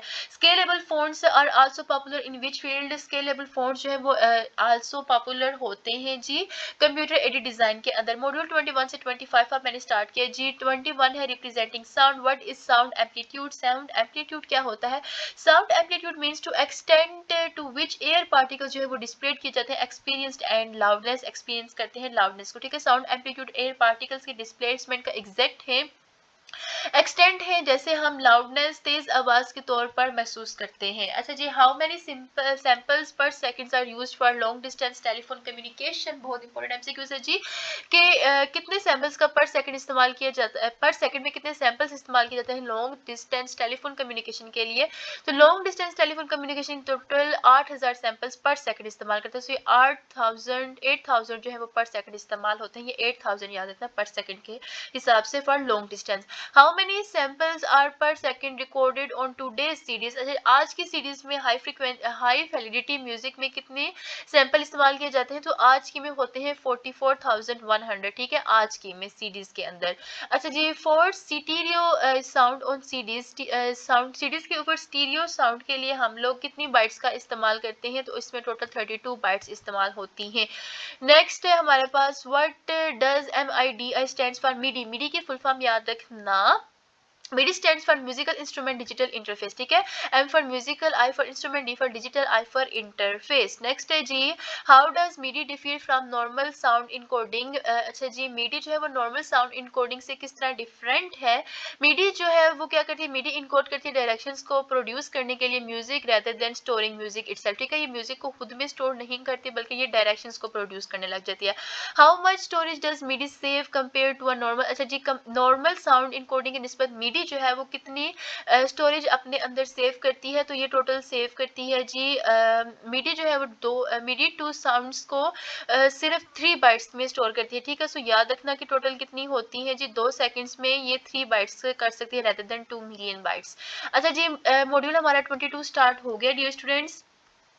मॉड्यूल 22 में है जी in binary notation. Binary notation के अंदर what is the quantity associated with each position compare to the position to its right, यानी कि बाइनरी नोटेशन के अंदर हमारी क्वांटिटी एसोसिएटेड किस टाइप की पोजीशन में होती है, तो वो होती है ट्वाइस द क्वांटिटी की पोजीशन में। What is the binary representation of decimal number 32, तो सो 2 एक्सपोनेंट 5 करोगे तो आप लोगों के पास ये आपका करेक्ट आंसर आ जाएगा। ये बाइनरी मैंने आपके लिए दूसरी वीडियो में बहुत डिटेल में एक्सप्लेन की हुई है, ठीक है। So what is the binary representation of decimal number 2 to 5। अच्छा, यहाँ पे मैं एक आप लोगों को और बता दूं कि अगर आप लोगों के पास वो वीडियो देखने का टाइम नहीं रहा ना, तो प्लीज मेरी रिक्वेस्ट समझ के प्लीज अच्छी तैयारी के लिए मैं आप लोगों को चाहती हूँ कि अच्छी आपकी तैयारी हो, तो आप लोग ऐसा करना कि यूट्यूब पे समझ के जाना कि बाइनरी रिप्रेजेंटेशन हम लोग किस तरह कहते हैं। 5-10 मिनट की कोई भी वीडियो देख लेना, आप लोगों की बाइनरी क्लियर हो जाएगी और बाइनरी के ऊपर आपके बहुत से एमसीक्यूज आएंगे, तो वो आप लोगों के आंसर जस्ट वो 5-10 वीडियो देखने से करेक्ट होके आ जाएंगे, ठीक है। सो बाइनरी के ऊपर अपनी ग्रिप स्ट्रॉन्ग रख के जाना। अच्छा जी, what is the sum of bits in binary 1 1 1। अच्छा जी, ये सारे 1 2 3 4 5 6 7 8 ये सारे आप लोगों के पास डिजिट्स हैं। सो यहाँ पे 2 है, ये 2 4 8 होगा, फिर देन 16 32 से 2 का टेबल ही पढ़ते जा रहे हैं, तो जितनी दफा हम लोग पढ़ेंगे यानी कि ये कितनी है 1 2 3 सॉरी 1 2 3 4 5 6 7 8, और देखो ये 1 2 3 4 5 6 7 8 8 टाइम्स है, यानी कि ये 2 को 8 टाइम्स लिखा गया, तो ये 2 5 5 है, ठीक है। इस तरीके से आप लोग इसको सोल्व करके आ सकते हो using the division algorithm. Division algorithm को इस्तेमाल करके what is the binary equivalent of decimal 13, तो क्या करोगे आप लोग 13 डिवाइडेड बाय 2 करोगे तो 6 रिमाइंडर बचेगा आप लोगों के पास, तो 6 डिवाइडेड बाय 2 करोगे तो 3 रिमाइंडर बचेगा, देन 3 डिवाइडेड बाय 2 करोगे तो 1 रिमाइंडर बचेगा, 1 डिवाइडेड बाय 2 करोगे तो देन 0 बचेगा। सो आप लोगों ने पीछे की तरफ आते जाना, जो भी आपके पास आंसर आएगा उसको आपने लिख देना है। सो आंसर आया आप लोगों के पास 1 0 1 एंड 1, ठीक है। 1 0 1 एंड 1 आप लोगों के पास फाइनल आंसर आएगा। ये देखो 1 रिमाइंडर बचा, 1 रिमाइंडर इधर बचा, इधर भी 1 रिमाइंडर बचेगा, इधर 0 बचा और एंड देन इधर भी 1 बचा, ठीक है। सो होप सो ये आप लोगों को समझ आ गई होगी। यानी कि 13 है, उसका डिवाइड करते जाने 13 2 के साथ, ठीक है। 13 को 2 से डिवाइड किया तो आप लोगों के पास कैलकुलेटर पे जब करोगे तो 1 रिमाइंडर आप लोगों के पास बचेगा। फिर देन 6 यहाँ पे आंसर जो आया हुआ था उसको आप लोगों ने 2 से करना है, तो रिमाइंडर जो भी बचेगा वो आप यानी कि इस तरीके से आप लोग जब सोल्व करोगे ना, कर देती हूँ। सो यहाँ पर 6 है, यहाँ पर 2 है, सो 2 3 जार क्या होगा 0 होगा ना, सॉरी 2 3 जार 6 है ना, तो जब आप लोगों ने 6 माइनस 6 करो तो ये आप लोगों के पास 0 बचा, तो रिमाइंडर क्या हो गया 0। अब यहाँ पर आप लोगों ने 3 के साथ किया था ना, तो जब आप लोग क्या करोगे, ये देखो अभी मैंने 3 को 2 के साथ करना है, अब 3 है तो इधर 2 है, ठीक है। अब 2 1 जार 2 करूंगी तो ये 2 आएगा, तो जब 3 में से 2 माइनस करूंगी तो पीछे 1 बचेगा, 1 रिमाइंडर आ गया। सो ये रिमाइंडर होता है, बेसिकली जो बचता है उसको रिमाइंडर कहते हैं। इस तरीके से ये आंसर आया हुआ है। होप सो कॉन्सेप्ट क्लियर हो गया होगा, ये भी बहुत इंपॉर्टेंट कॉन्सेप्ट था, इसको जरूर समझ लेना। अच्छा जी, मॉड्यूल नंबर 32 है binary addition. What is the result of adding binary 1 + 1। जब आप लोग 1 + 1 ऐड करोगे तो बाइनरी में 1 + 1 जो है वो 0 होता है। ऐड बाइनरी ये आप लोग जब 0 यानी कि करते जाओगे तो what is the result. So explanation 7 + 1 = 8 होता है, 7 + 1 = 8। तो ये जब आप लोग करोगे तो आप लोगों के पास करेक्ट आंसर आता जाएगा। ये 111 था, ये 0 में कन्वर्ट हो जाएगा और ये 01 में कन्वर्ट, इस तरीके से आप लोगों ने करते जाना है, ठीक है। अच्छा जी, ऐड बाइनरी, बाइनरी ही है, सो बाइनरी के ऊपर आप लोग अपना कॉन्सेप्ट अगर क्लियर रखोगे तो ये एमसीक्यूज आप लोगों के सॉल्व होते जाएंगे। अच्छा जी, बाइनरी को छोड़ के मैं नेक्स्ट फ्रैक्शन के ऊपर आ रही हूँ। फ्रैक्शन क्या होगा, what is the radius point called in binary system. Binary system के अंदर रेडिक्स पॉइंट क्या कहलाता है, बाइनरी सिस्टम के अंदर रेडिक्स पॉइंट कहलाता है binary point similar to decimal point, ठीक है। अच्छा जी, ये आप लोगों ने बाइनरी के जो इस तरह वाले क्वेश्चन ये मैं स्किप करती जाऊंगी, क्योंकि अगर आप लोग 5-10 मिनट की वीडियो देखते जाओगे तो आप लोगों के आंसर क्लियर होते जाएंगे। अच्छा, इससे रिलेटेड मैं आप लोगों को एक यूट्यूब चैनल सर्च करूंगी, सजेस्ट करूंगी, गेट स्मैशर, ठीक है। उस यूट्यूब चैनल का नाम है गेट स्मैशर। बाइनरी और टूज कॉम्प्लीमेंट के ऊपर उसने 2-2 3-3 मिनट की वीडियो बनाई है, उसको जाकर वॉच कर लो, आप लोगों के बहुत से एमसीक्यूज उन वीडियोस की वजह से करेक्ट होते जाएंगे, ठीक है। टूज कॉम्प्लीमेंट नोटेशन कहते हैं what is the most popular system for representing integers in today's computer, तो वो है जी हमारे पास टूज कॉम्प्लीमेंट नोटेशन। अच्छा जी, इन टूज कॉम्प्लीमेंट नोटेशन के अंदर हाउ मेनी बाइट्स जो है वो नॉर्मली यूज की जाती है रिप्रेजेंट करने के लिए हर वैल्यू को, तो वो 32 बिट्स इस्तेमाल की जाती हैं। In two's complement notation what does the leftmost bit represent, leftmost represent जो है टूज कॉम्प्लीमेंट के अंदर क्या रिप्रेजेंट करती है, साइन बाइट पॉजिटिव और negative. Using 4 bits two's complement what is the maximum positive number that can be represent, तो 4 bits 2 में हम लोग इस्तेमाल कर सकते हैं 7। अच्छा जी, उसके बाद नेक्स्ट हमारे पास एमसीक्यूज है, ये भी 2's कॉम्प्लीमेंट है, इसको भी बाइनरी को ये सारी वीडियोस पूरी मेरी देख लो, उसके बाद जाके बस गेट स्मैशर पे सर्च कर लेना, ठीक है, तो आप लोगों का ये करेक्ट आंसर आता जाएगा। What is the gate smasher, बेशक ना देखो, मैंने भी इसके ऊपर डिटेल में वीडियो बनाई हुई है, तो अगर वो वाली मिड टर्म की वीडियो देख लोगे ना जो मैंने पास्ट पेपर्स पे बनाई हुई है, तो वो आप लोगों के लिए लिटरली बहुत ज्यादा हेल्पफुल है।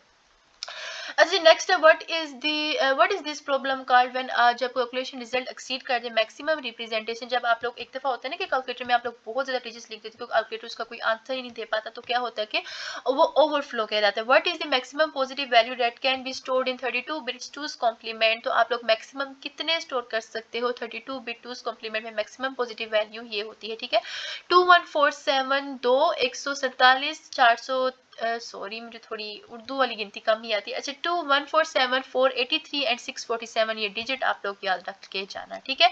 अच्छा जी, ऑन सितंबर 1989, अच्छा जी, सितंबर 1989 में क्या हुआ था, why did hospital system malfunction हो गया था। अच्छा जी, 19 सितंबर को क्या हुआ था, सिस्टम में मेल फंक्शन क्यों हुआ था। अच्छा जी, ये इसलिए हुआ था 768 डेज हैड पास हो गए थे सिंस जनवरी 1900 से, ठीक है, ये इंपॉर्टेंट एमसीक्यूज था।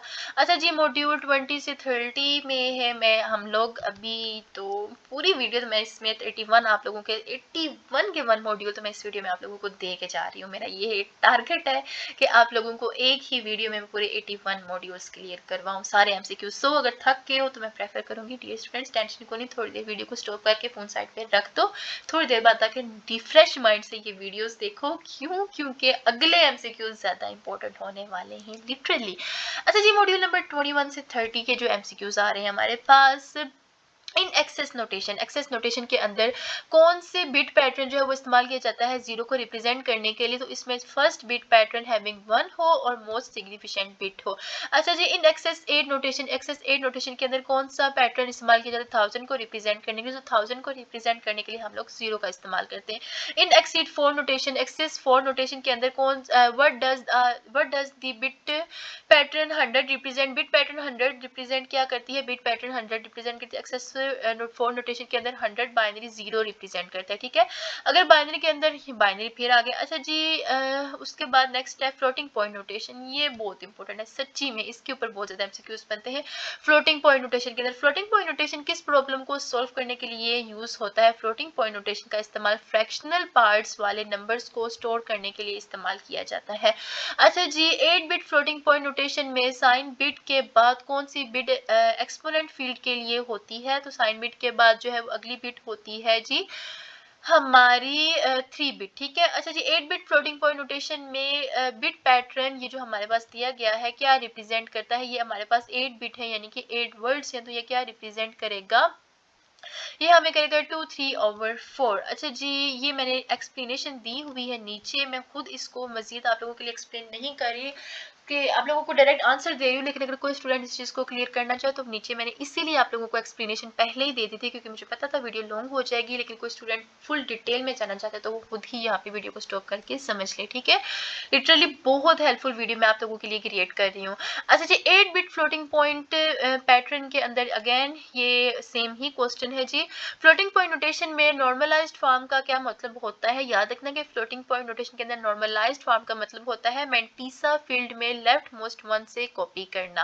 अच्छा जी, फ्लोटिंग पॉइंट नोटेशन में जीरो को कैसे रिप्रेजेंट किया जाता है। फ्लोटिंग पॉइंट नोटेशन के अंदर जीरो को हम लोग ऑल बिट्स जीरो लिख के शो करते हैं। उसके बाद है जी ट्रंकेशन एरर, मॉड्यूल नंबर 28 है जी। ट्रंकेशन एरर क्या होता है। ट्रंकेशन एरर मीन जब वैल्यू का कुछ पार्ट मैंटीसा फील्ड में फिट नहीं होता और लॉस्ट हो जाता है तो उसे हम लोग ट्रंकेशन एरर कहते हैं। अच्छा जी, 8 बिट फ्लोटिंग पॉइंट सिस्टम में 258 स्टोर करने की कोशिश में क्या प्रॉब्लम आती है।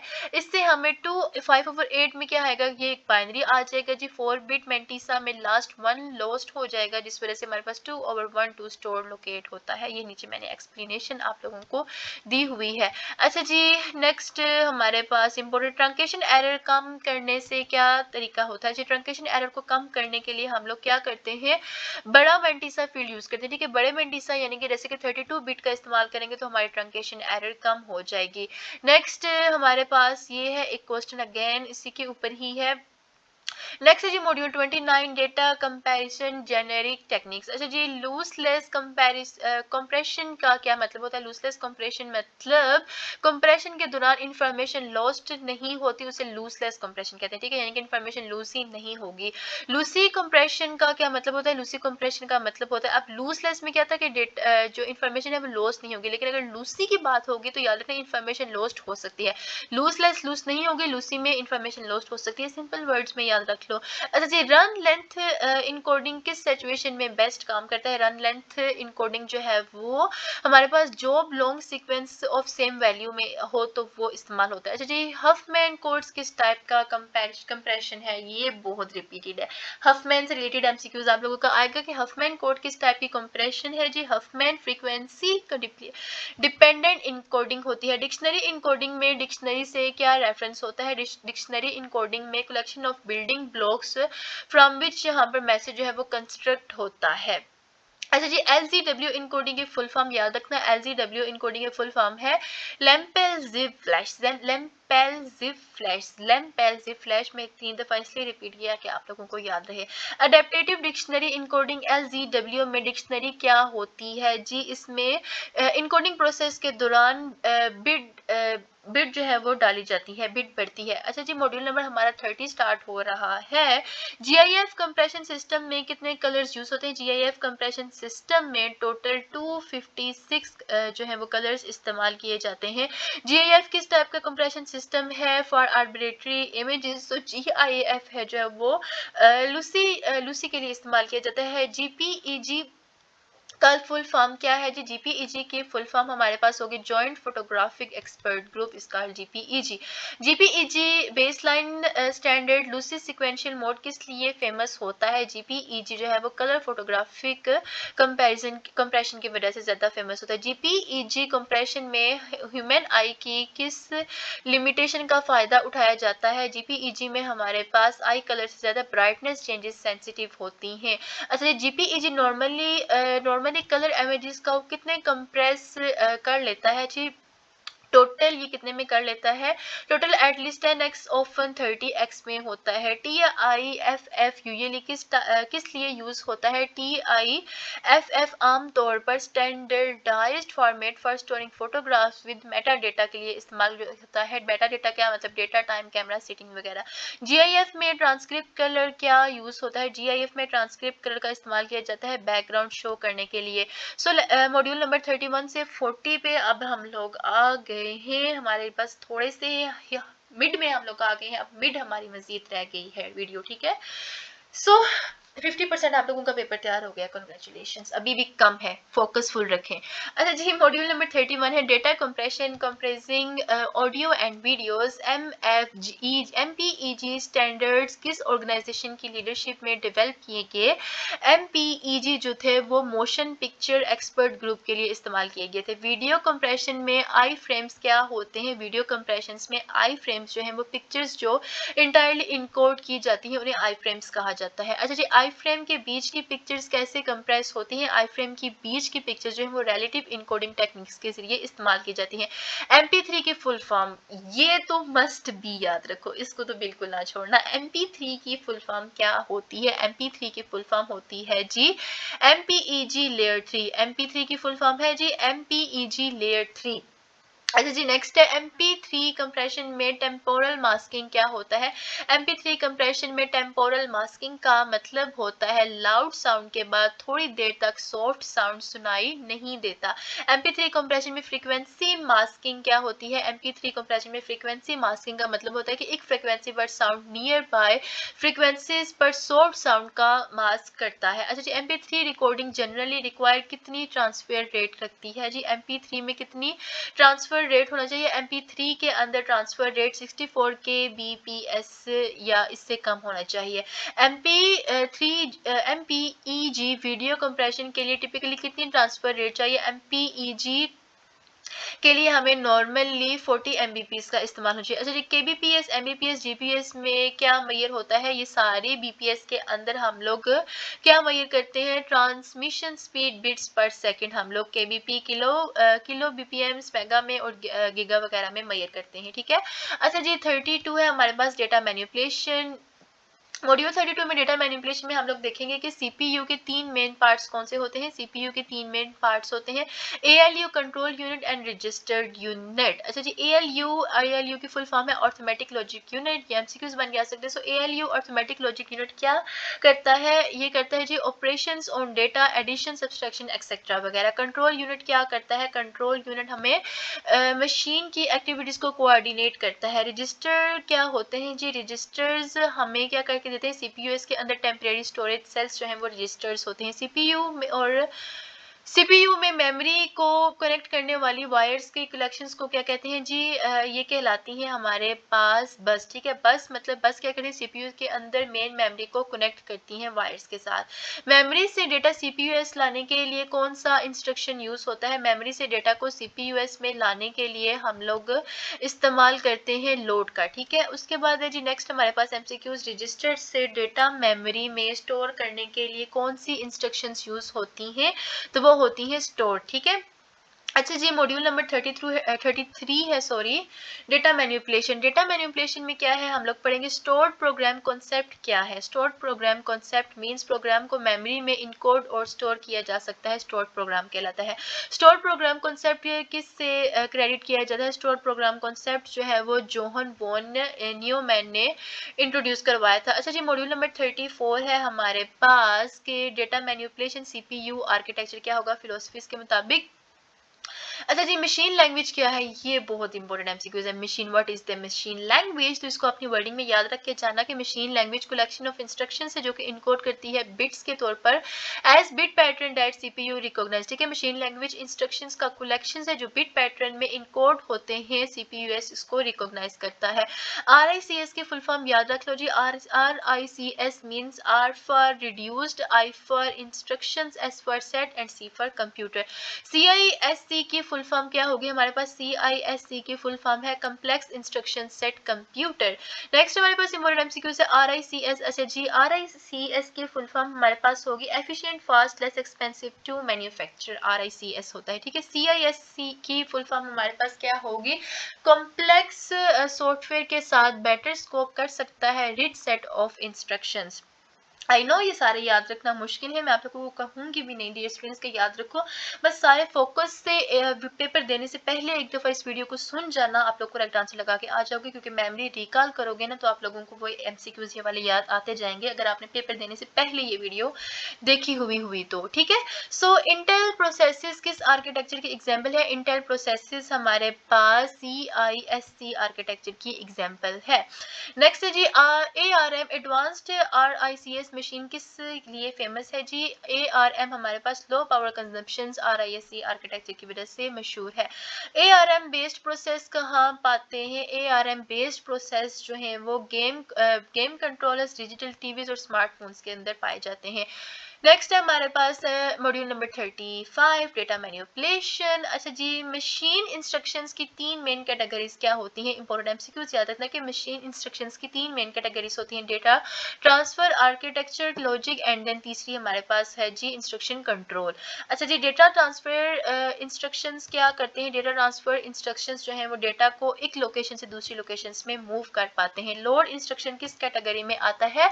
लोड इंस्ट्रक्शन हमारे पास आता है जी, लोड इंस्ट्रक्शंस डेटा ट्रांसफर की कैटेगरी में आता है। स्टोर इंस्ट्रक्शन किस कैटेगरी में आता है? स्टोर इंस्ट्रक्शंस जो है वो हमारे पास डेटा ट्रांसफर की कैटेगरी में आएगा। नेक्स्ट है जी आईओ इंस्ट्रक्शंस क्या करते हैं? आईओ इंस्ट्रक्शंस जो हैं वो सीपीयू और एक्सटर्नल डिवाइसेस, प्रिंटर यानी कि कीबोर्ड, डिस्प्ले, डिस्क डिवाइसेस वगैरह इनके बीच में कम्युनिकेशन करवाता है। ठीक है, सो आईओ इंस्ट्रक्शंस बेसिकली हमारे पास सीपीयू और एक्सटर्नल डिवाइसेस के अंदर कम्युनिकेशन करवाते हैं। अर्थमेटिक लॉजिक इंस्ट्रक्शंस क्या करती हैं? Arithmetic logic instructions control unit को एएलयू में एक्टिविटी रिक्वेस्ट करना कहलाता है। कंट्रोल ग्रुप इंस्ट्रक्शंस क्या करते हैं? कंट्रोल ग्रुप इंस्ट्रक्शंस जो हैं वो प्रोग्राम एग्जीक्यूशंस डायरेक्ट करते हैं, डेटा मैनिपुलेशन नहीं करते। मॉड्यूल नंबर 36 to 40 हम लोग स्टार्ट करेंगे अभी। इनके मशीन इंस्ट्रक्शंस को मेन मेमोरी से सीपीयूएस लाने का प्रोसेस क्या कहलाता है? ऐसे जी, मशीन इंस्ट्रक्शन में मेन मेमोरी को सीपीयू में लाने का जो प्रोसेस है वो कहलाता है फैच। अच्छा जी, नेक्स्ट है इंस्ट्रक्शन रजिस्टर। आईआर क्या करता है? इंस्ट्रक्शन रजिस्टर IR जो है वो करंट इंस्ट्रक्शंस को जो है वो एग्जीक्यूट करता है। प्रोग्राम काउंटर PC क्या करता है, प्रोग्राम काउंटर PC जो है वो नेक्स्ट इंस्ट्रक्शंस को एग्जीक्यूट करता है, executed next instructions to be executed address store करता है।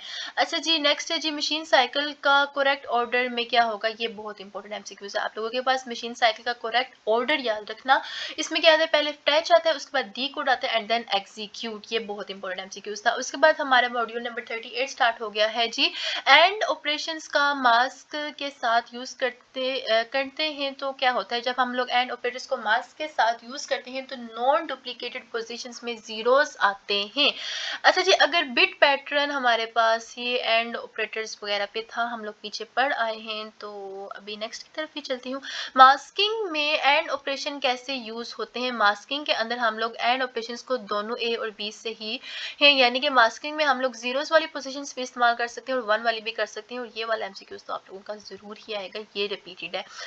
अच्छा जी, XOR ऑपरेशंस किस बाइट को ऑल वंस मास्क के साथ XOR करने से किया जाता है, तो XOR यानी कि क्या है, XOR with ones mask byte के अंदर क्या होता है, कॉम्प्लीमेंट प्रोड्यूस करता है। एग्जांपल यानी कि 1011 XOR में क्या होगा, 111 इक्वल्स टू 1001, ठीक है।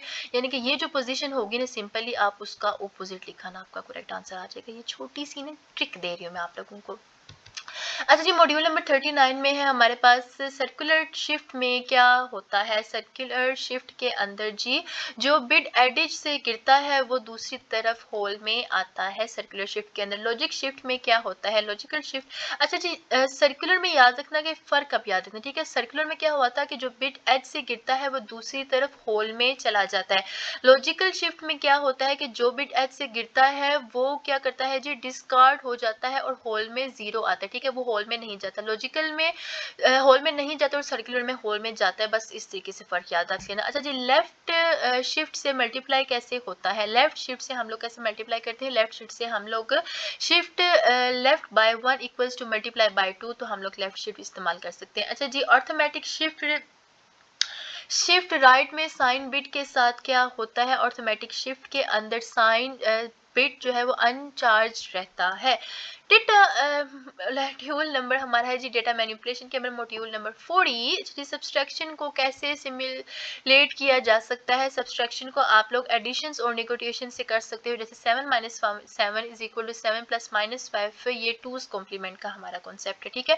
अच्छा जी, मल्टीप्लिकेशन को कैसे अचीव किया जा सकता है, मल्टीप्लिकेशन को हम लोग रिपीटेटिव एडिशन से अचीव कर सकते हैं। डिवीजन को कैसे अचीव किया जा सकता है, डिवीजन को हम लोग रिपीटेटिव सब्सट्रैक्शन से कर सकते हैं। सो ये फर्क जरा देख लो कि मल्टीप्लिकेशन को हम लोग कैसे कर सकते हैं, रिपीटेटिव एडिशन से, और डिवीजन को कैसे कर सकते हैं, रिपीटेटिव सब्सट्रैक्शन से। तो ये एडिशन और सब्सट्रैक्शन का फर्क याद रखना। अगर सम स्मॉल CPU सिर्फ कौन से ऑपरेशंस करते हैं, सब अर्थमेटिक के लिए, तो वो क्या करते हैं, सिर्फ एडिशंस वाले ही इस्तेमाल करते हैं, यानी कि एब्स्ट्रैक्शन और सब्सट्रैक्शन। उसके बाद जी floating point notation adding two's complement से किस तरह डिफरेंट है जी।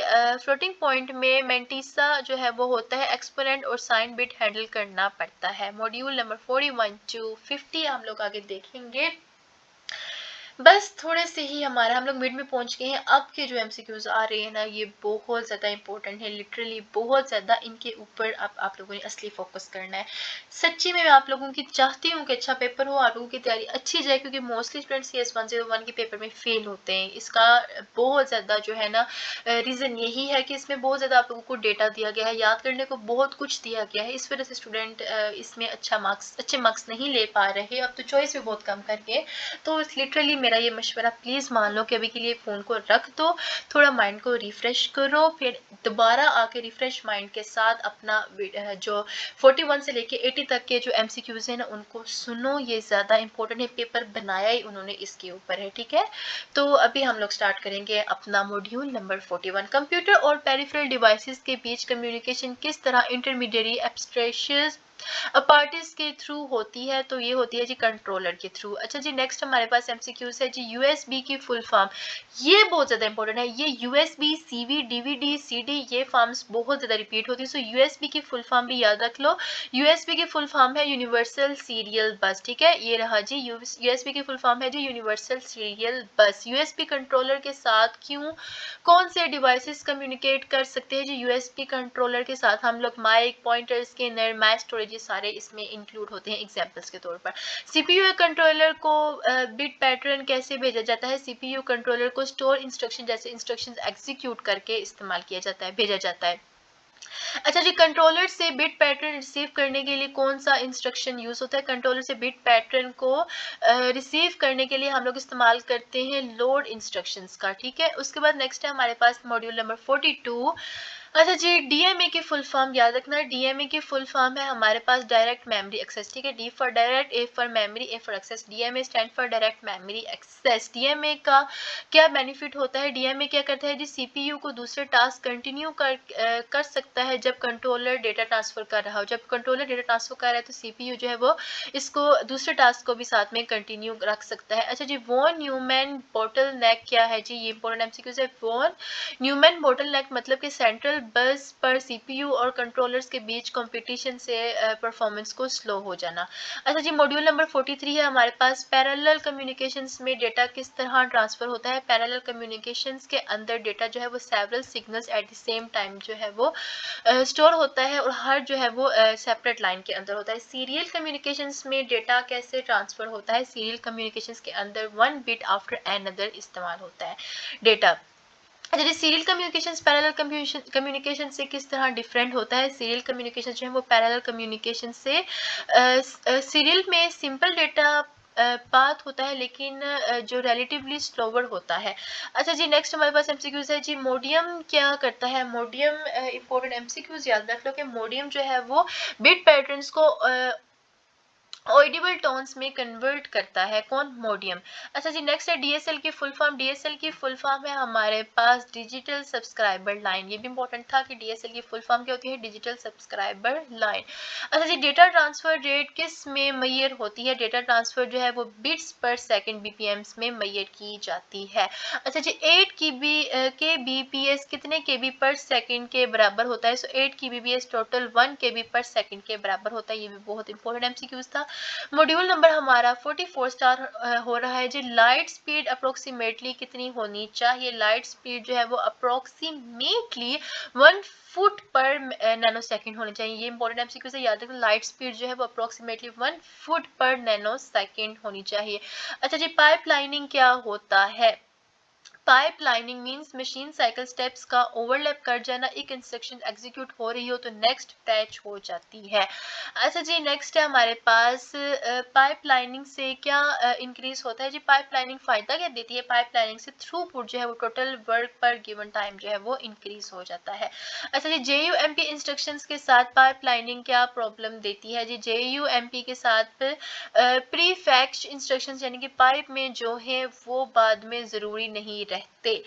नेक्स्ट है हमारे पास module number 45। Dear students, batch processing में जॉब्स कैसे एग्जीक्यूट होती हैं? बैच प्रोसेसिंग में जॉब्स के बीच में कलेक्ट करके बिना यूजर इंस्ट्रक्शंस के एग्जीक्यूट करना, ठीक है, इससे जॉब प्रोसेसिंग होती है। ये फीफो, ये लीफो और फीफो तो मस्ट भी याद रख लो। LIFO last in first out, FIFO first in first out. ये आई याद रखना लास्ट, और एफ जो था वो फर्स्ट है, ठीक है, और ओ जो है वो आउट है। इस तरीके से आप लोग इसको याद रख लें, ठीक है। सो एफ फर्स्ट होगा हमेशा, आई हमेशा लास्ट होगा, ओ हमेशा आउट हो last, first in first out, ओ हमेशा जो है वो आउट होगा, ठीक है। सो यहाँ पर एफ पहले है तो फर्स्ट हो गया, ये आई दूसरे नंबर पे है, आई फर्स्ट इन हो गया, फर्स्ट इन हो गया, एफ दोबारा फर्स्ट होकर ओ जो है वो आउट होगा। सो ओ क्या है? आउट, आई इन है, और एफ जो है उसको फर्स्ट ही बोलोगे। इस तरीके से इसको फुल फॉर्म याद रख लेना। सो ये क्या बन गया? F for first, I for in, F for दोबारा फर्स्ट और O for out. So first in first out ये हमारे पास बनेगा इधर first in first out. Option number A correct answer है, ठीक है। लीफो फीफो तो मस्ट भी याद रखना।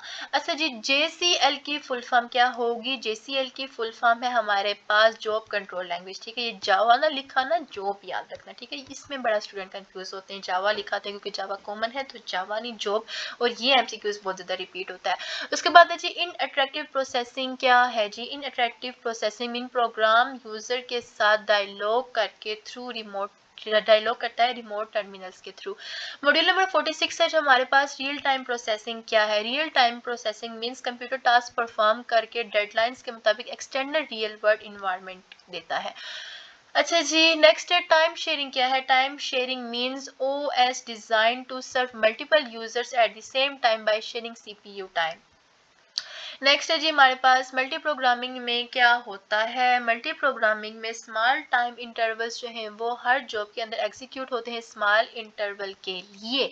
नेक्स्ट है हमारे पास मल्टीटास्किंग क्या होता है, ये बहुत इंपॉर्टेंट है मल्टीटास्किंग वाला। What is called multitasking. So multitasking mean one user executing several task simultaneously. ठीक है, एक यूजर जो है वो एक ही टाइम में बहुत ज्यादा टास्क मुसलसल प्रोड्यूस कर रहा हो तो वो मल्टीटास्किंग कहलाता है। ऑपरेटिंग सिस्टम हमारा मॉड्यूल नंबर 47 है जी। एम्बेडेड सिस्टम क्या है। एम्बेडेड सिस्टम मतलब device detected to specific task like medical device, vehicle, electronic, cell phones वगैरह कहलाती है एम्बेडेड सिस्टम। नेक्स्ट है जी वी एक्स वर्क्स का क्या मिशन है जी। वी एक्स वर्क्स का मिशन है मार्स एक्सप्लोरेशन रिवर्स। नेक्स्ट है जी विंडोज सीई किसके लिए डेवलप किया गया है। विंडोज सीई जो है वो हैंड हेल्ड डिवाइसेस के लिए डेवलप किया गया है। अच्छा जी मॉड्यूल नंबर 48 है जी एप्लीकेशन सॉफ्टवेयर क्या है जी। एप्लीकेशन सॉफ्टवेयर मतलब programs for performing task particular to machine utilisation. ठीक है, सिस्टम सॉफ्टवेयर क्या होता है। सिस्टम सॉफ्टवेयर टास्क जो कि कॉमन होते हैं कंप्यूटर सिस्टम्स के अंदर in general infrastructure for application software is called system software. अच्छा जी, कोई स्टूडेंट यहाँ पर मोर रिलैक्स होकर तैयारी कर रहा है तो वीडियो को स्टॉप करके डिटेल के लिए एक्सप्लेनेशंस मैंने इसीलिए दी हैं कि वो पढ़ सके। ठीक है, यूटिलिटी सॉफ्टवेयर क्या होता है। यूटिलिटी सॉफ्टवेयर याद रखना सॉफ्टवेयर यूनिट्स जो कि एक्सटेंड कर या कस्टमाइज होते हैं ऑपरेटिंग सिस्टम्स के थ्रू। ठीक है, अच्छा जी मॉड्यूल नंबर 49 है यूजर इंटरफेस क्या करते हैं। यूजर इंटरफेस ऑपरेटिंग सिस्टम और यूजर्स के बीच में कम्युनिकेशन हैंडल करता है। कौन यूजर इंटरफेस। जीयूआई की फुल फॉर्म याद रखना। जीयूआई की फुल फॉर्म है ग्राफिकल यूजर इंटरफेस। ठीक है, GUI stands for graphical user interface. Window manager क्या करता है। विंडो मैनेजर स्क्रीन पर विंडोज एलोकेट करता है, ट्रैक रखता है कि कौन सा एप्लीकेशन किस तरह विंडोज के साथ कनेक्टेड है। अच्छा जी हमारे पास मॉड्यूल नंबर 50 है जी कर्नल क्या होता है। ये मोस्ट इंपोर्टेंट एमसीक्यूज है, कर्नल से रिलेटेड मोस्ट स्टूडेंट को नहीं पता होगा। सो कर्नल क्या होता है।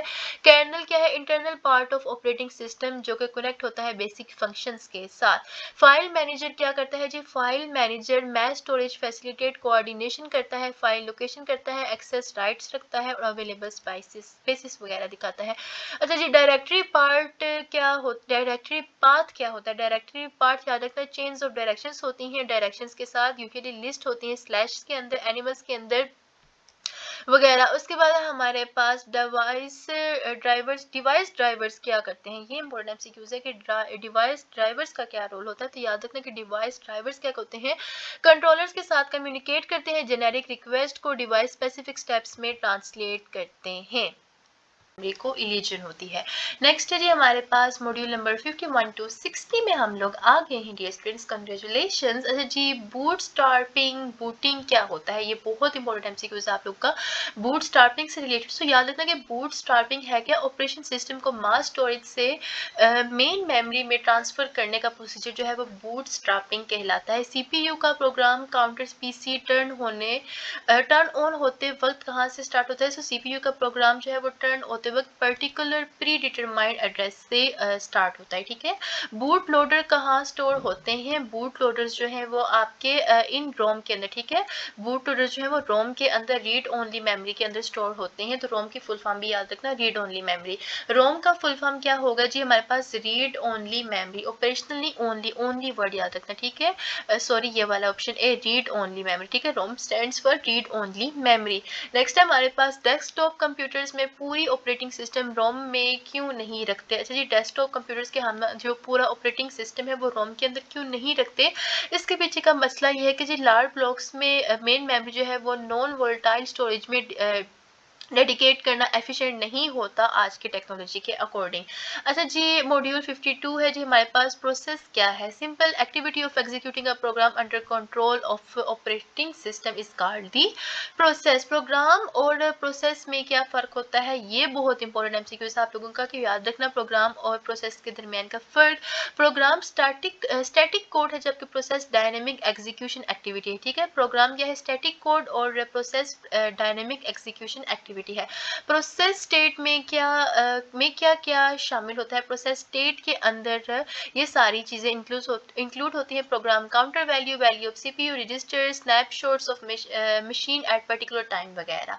अच्छा जी, मॉड्यूल नंबर 53 है operating system process and it's administration. अच्छा जी, शेल्डर्स क्या होते हैं? इंपॉर्टेंट एमसीक्यूज आप लोगों का। शेल्डर्स याद रखना कि शेल्डर्स क्या करते हैं? रिकॉर्ड ऑफ प्रोसेस मेंटेन करता है, न्यू प्रोसेस को इंट्रोड्यूस करता है और कंप्लीट करता है प्रोसेस को, सारी एक्स्ट्रा चीजें रिमूव करके। कौन? शेल्डर्स। अच्छा जी, नेक्स्ट है प्रोसेस टेबल क्या है? प्रोसेस टेबल याद रखना कि प्रोसेस टेबल क्या होते हैं? ब्लॉक ऑफ इंफॉर्मेशन जिनके अंदर मेन मेमोरी कंटेन होती है entire of for all process. Her process के लिए, पूरे ही प्रोसेस के लिए जो मेन मेमोरी जिस चीज के अंदर होती है वो प्रोसेस टेबल कहलाता है। अच्छा जी, नेक्स्ट है हमारे पास डिस्पैचर क्या होता है? Most important MCQs. डिस्पैचर क्या होता है? Execution of scheduled process oversee करता है, टाइम स्लाइसिस जो है वो एलोकेट करता है।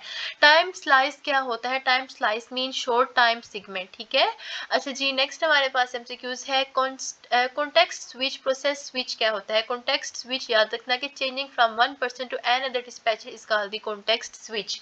नेक्स्ट है हमारे पास इंटरप्ट हैंडलर क्या होता है? इंटरप्ट हैंडलर से रिलेटेड याद रखना कि ये प्रोग्राम को स्टोर करते हैं प्री डिटरमाइंड लोकेशन के अंदर, जो कि डिस्क्राइब करते हैं कि किस तरह डिस्पैचर जो है वो रिस्पॉन्ड करता है इंटरनल सिग्नल्स के अंदर। मॉड्यूल नंबर 54 है हमारा जी operating system handling competition between processes. Resources allocation issue में क्या प्रॉब्लम हो सकती है? रिसोर्सेज एलोकेशन इश्यूज के अंदर जो है वो प्रोसेस ए रिसोर्स 1 यूज कर रहा हो और दूसरा जो है वो वेट कर रहा हो, जबकि प्रोसेस बी रिसोर्स 2 यूज कर रहा हो, तो ये आगे पीछे की जो गड़बड़ रिसोर्सेज एलोकेशन के अंदर मल्टीपल टाइम में प्रॉब्लम क्रिएट कर सकती है। अच्छा जी, नेक्स्ट हमारे पास मॉड्यूल नंबर 55 है। इसका एमसीक्यूज है जी फ्लैग सेमफोरा क्या होता है? ये बहुत इंपॉर्टेंट एमसीक्यूज है जी। फ्लैग सेमफोरा क्या होता है? फ्लैग सेमफोर क्या होता है जी? Bit in memory indicating resource available, clear 0 available और set is equal to 1 allocated. ये याद रखना, सेमफोर के अंदर क्लियर क्या होता है? जब 0 अवेलेबल हो, और सेट क्या होता है? जब 1 एलोकेटेड हो। अच्छा जी, सिंपल फ्लैग सिस्टम में क्या प्रॉब्लम होती है जी? सिंपल फ्लैग सिस्टम के अंदर टास्क इंटरप्ट हो सकता है after clear flag detecting but before flag set, leading to two process sitting getting same resource. अच्छा जी, सेमफोर किस रेफरेंस में किस में नेम दिया गया है? अच्छा, सेमफोर किस रेफरेंस में नाम दिया गया है? सेमफोर जो था वो इस्तेमाल किया गया था railroad signals use to control access to sections of the track. Next है जी हमारे पास क्रिटिकल रीजन्स क्या होते हैं? अच्छा जी, क्रिटिकल रीजन्स होते हैं जी sequence of instructions that should be executed by only one process at a time. अच्छा जी, म्यूचुअल एग्जीक्यूशन क्या होता है? म्यूचुअल एग्जीक्यूशन याद रखना है रिक्वायरमेंट जो कि सिर्फ एक प्रोसेस एक ही टाइम पे एक ही प्रोसेस को अलाउ करे एग्जीक्यूट करने के लिए। किसको? क्रिटिकल रीजन को। अच्छा जी, नेक्स्ट है जी मॉड्यूल नंबर 56 हमारे पास। डेडलॉक क्या होते हैं? डेडलॉक मींस कंडीशंस जहां टू से ज्यादा प्रोसेस जो है वो ब्लॉक्ड हो from processing because waiting for resources allocated to another. अच्छा जी, डेडलॉक होने के लिए कितनी कंडीशन सेटिस्फाई होनी चाहिए? डेडलॉक होने के लिए हमारे पास ऑल 3 कंडीशंस जो है वो सेटिस्फाई होनी चाहिए। ये बहुत इंपॉर्टेंट एमसीक्यूज है आप लोगों का।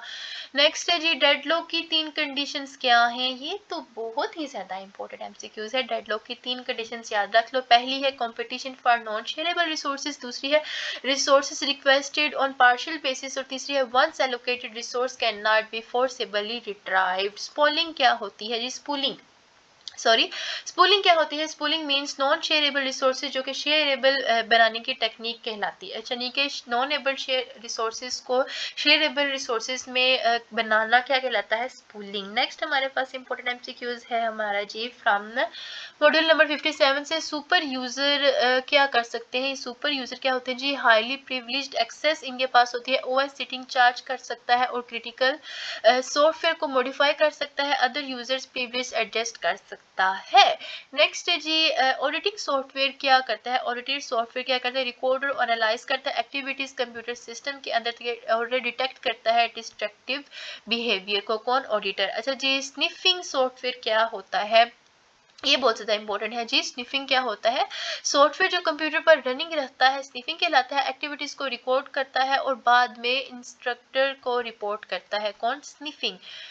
नेक्स्ट है जी फ्रॉम मॉड्यूल नंबर 58 हमारे पास CPU for multi programming system में स्पेशल पर्पस रजिस्टर क्या स्टोर करते हैं, ये स्टोर करते हैं ऊपर और lower limits for process allocated memory area. अगर मेमोरी रेफरेंस लिमिट के बाहर हो जाए तो सीपीयू क्या करता है, ये ऑटोमेटिकली कंट्रोल ट्रांसफर करता है बैक टू ऑपरेटिंग सिस्टम में। अच्छा जी प्रिविलेज्ड मोड में सीपीयू क्या कर सकता है, प्रिविलेज मोड में सीपीयू जो है वो ऑल इंस्ट्रक्शंस को मशीन लैंग्वेज के अंदर एग्जीक्यूट कर सकता है। कौन, सीपीयू प्रिविलेज मोड के अंदर।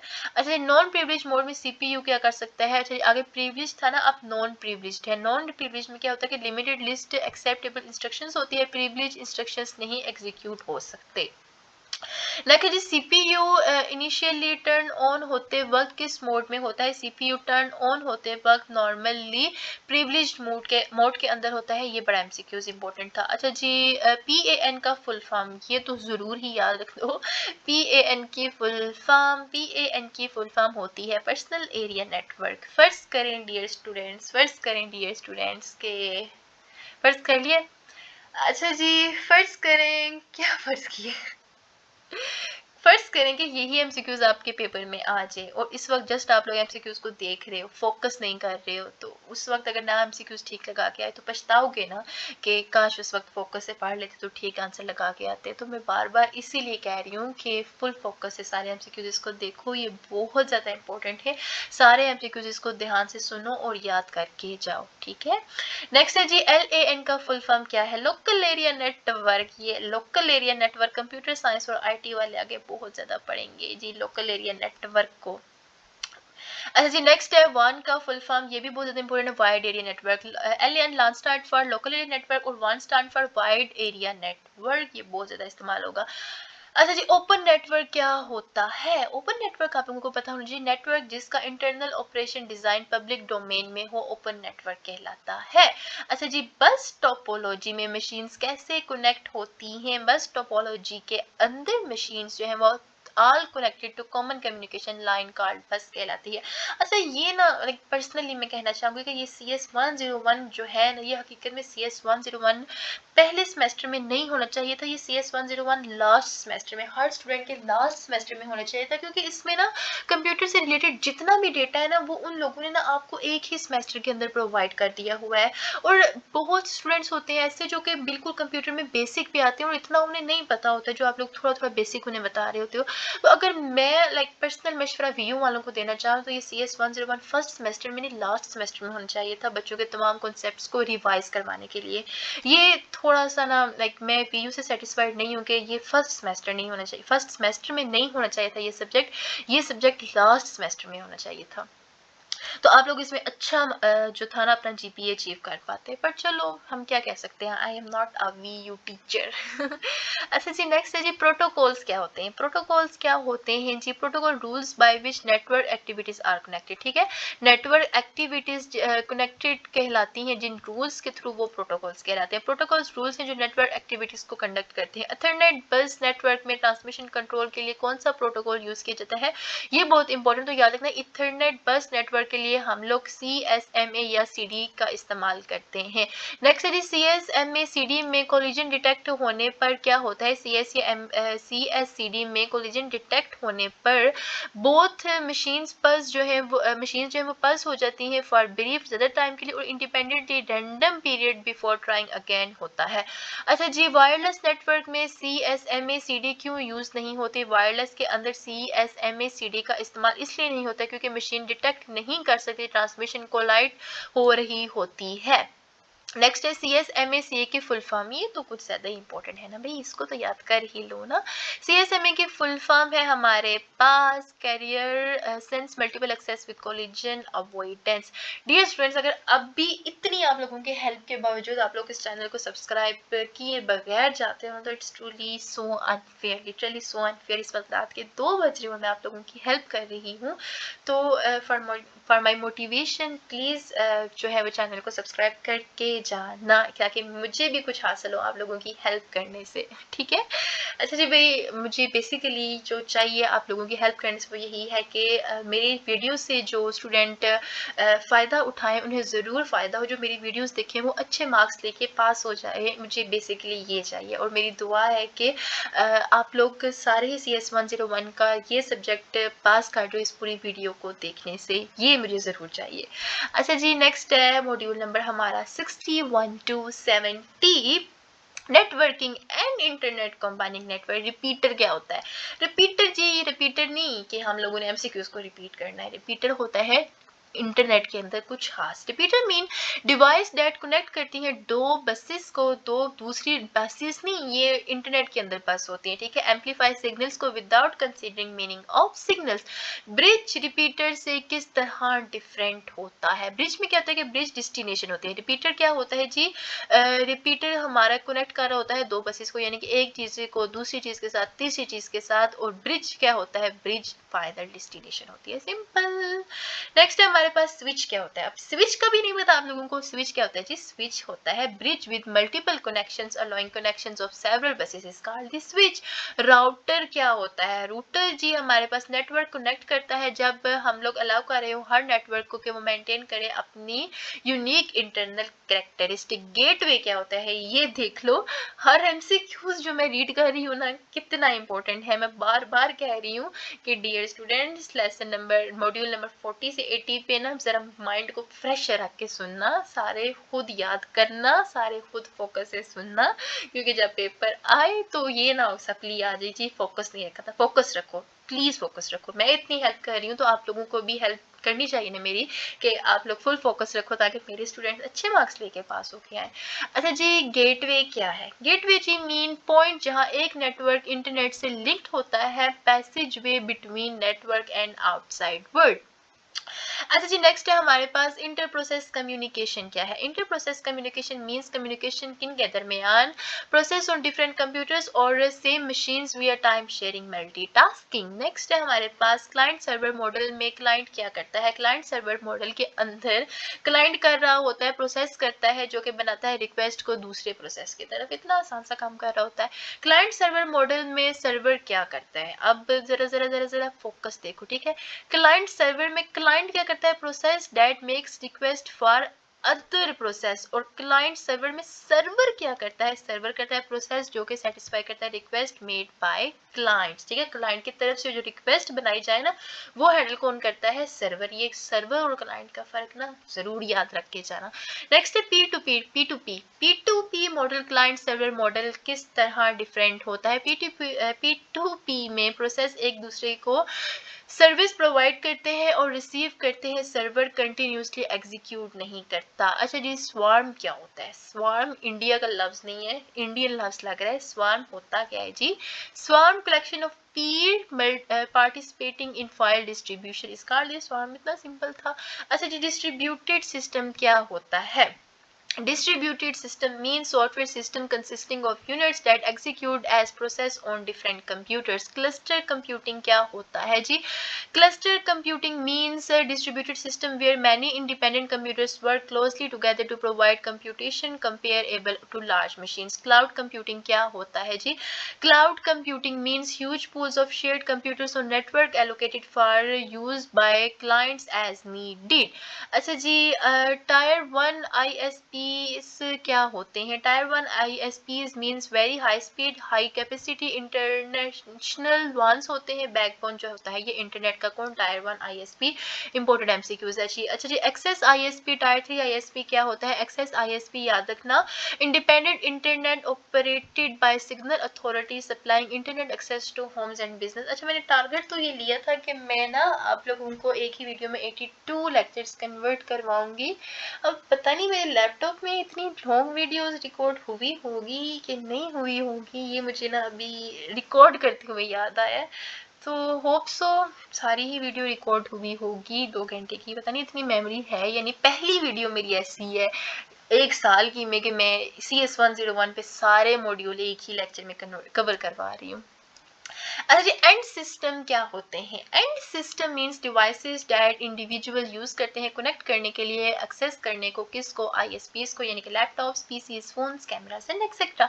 हॉटस्पॉट क्या होता है? Hotspot means area within AP या group of APs range particularly when network access is publicly available are free।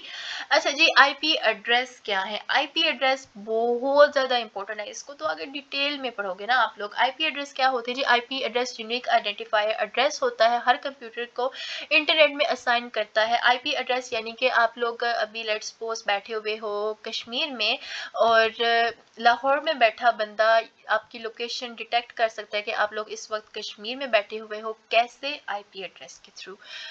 अच्छा जी, नेक्स्ट है ICANN का फुल फॉर्म क्या होगा? ICANN की फुल फॉर्म याद रखो जी, internet corporation of assigned names and numbers. Dotted decimal notations में 32 बिट IP एड्रेस कैसे होगा? ये IP एड्रेस इस तरीके से होगा, 3-3 की फॉर्म्स में होता है, ठीक है? ऐसे भी नहीं होता, ऐसे भी नहीं, डॉट में होता है और 3-3 की फॉर्म में होता है, ठीक है? या 2-2 में होगा या 3-3 में होगा, ये थोड़ी सी ट्रिक बता रही हूँ आप लोगों को। DNS की फुल फॉर्म क्या होगी? DNS की फुल फॉर्म है डोमेन नेम सिस्टम, ये बहुत इंपॉर्टेंट है। DNS की फुल फॉर्म याद रखना, domain name system. Top level domain TLD.edu क्या इंडिकेट करता है? ये इंडिकेट करता है EDU top level domain educational institution indicate करता है, ठीक है? सो EDU से याद रखना, एजुकेशनल इंस्टीट्यूशन। भाई इतने भी बच्चे नहीं है हम लोग। DNS लुकअप क्या करता है? DNS lookup process of using DNS to perform translation from monomorph address to IP address.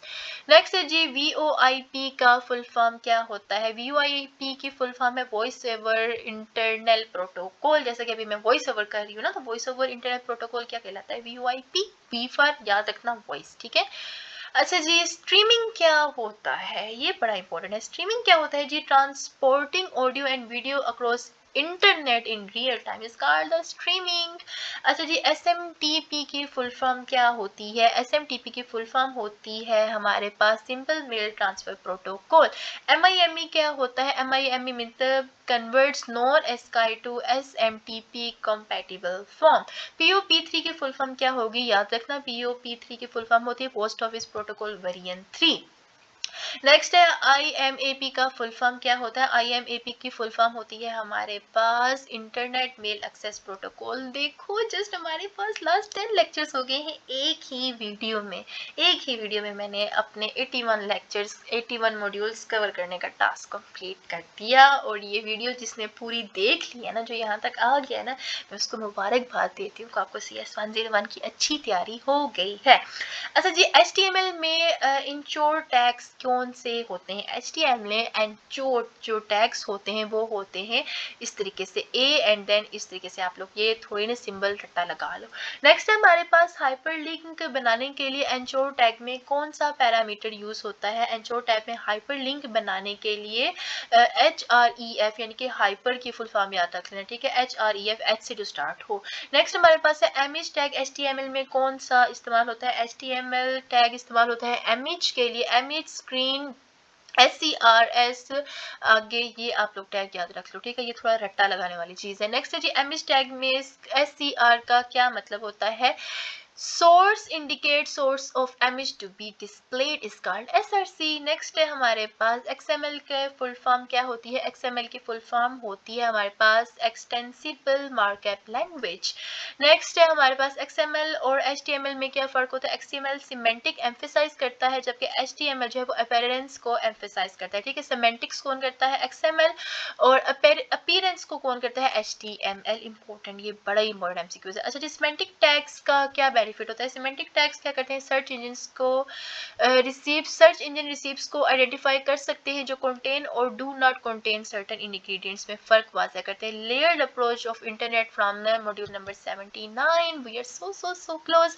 Transport layer क्या करती है, ट्रांसपोर्ट लेयर जी ही एक्सेप्ट करती है मैसेज को, एप्लीकेशन लेयर से डिवाइड करती है इसको लॉन्ग मैसेजेस को स्मॉल सीक्वेंट्स के और ऐड करती है sequence number.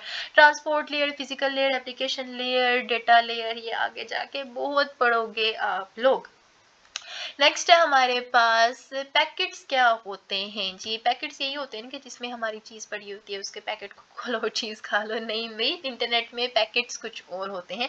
Small segments that transport layers produce from long messages are called the packets. ठीक है, पैकेट स्मॉल सेगमेंट्स होते हैं जो ट्रांसपोर्ट लेयर के लॉन्ग मैसेजेस को डिवाइड करते हैं या इंटरनेट पर इंडिविजुअल यूनिट्स के तौर पर ट्रांसमिट होते हैं, पैकेट्स कहलाते हैं। ट्रांसपोर्ट लेयर सीक्वेंस नंबर क्यों ऐड करता है, ताकि segments can be reassembled at message destination.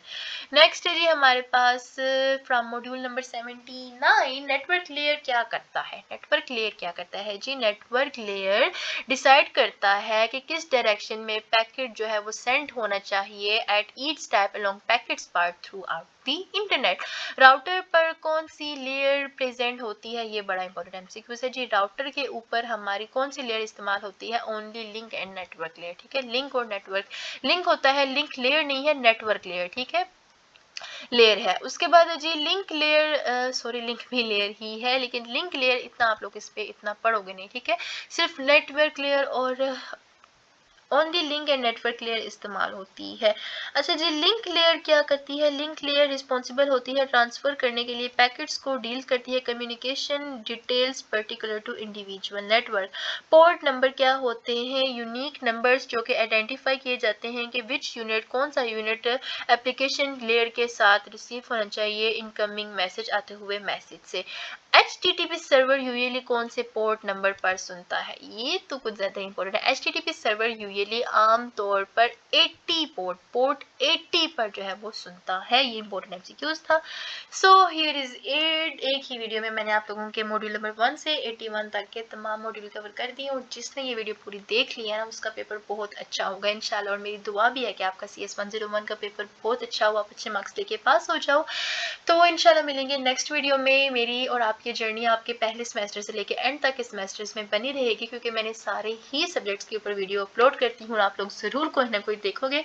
तो इंशाल्लाह हम लोग मिलेंगे नेक्स्ट वीडियो में। तब तक के लिए स्टे कनेक्टेड, मेरे लिए दुआ ज़रूर कीजिएगा, दुआ में याद रखिएगा, चैनल को सब्सक्राइब एंड लाइक ज़रूर कीजिएगा। स्टे कनेक्टेड तब तक के लिए एंड अल्लाह हाफ़िज़।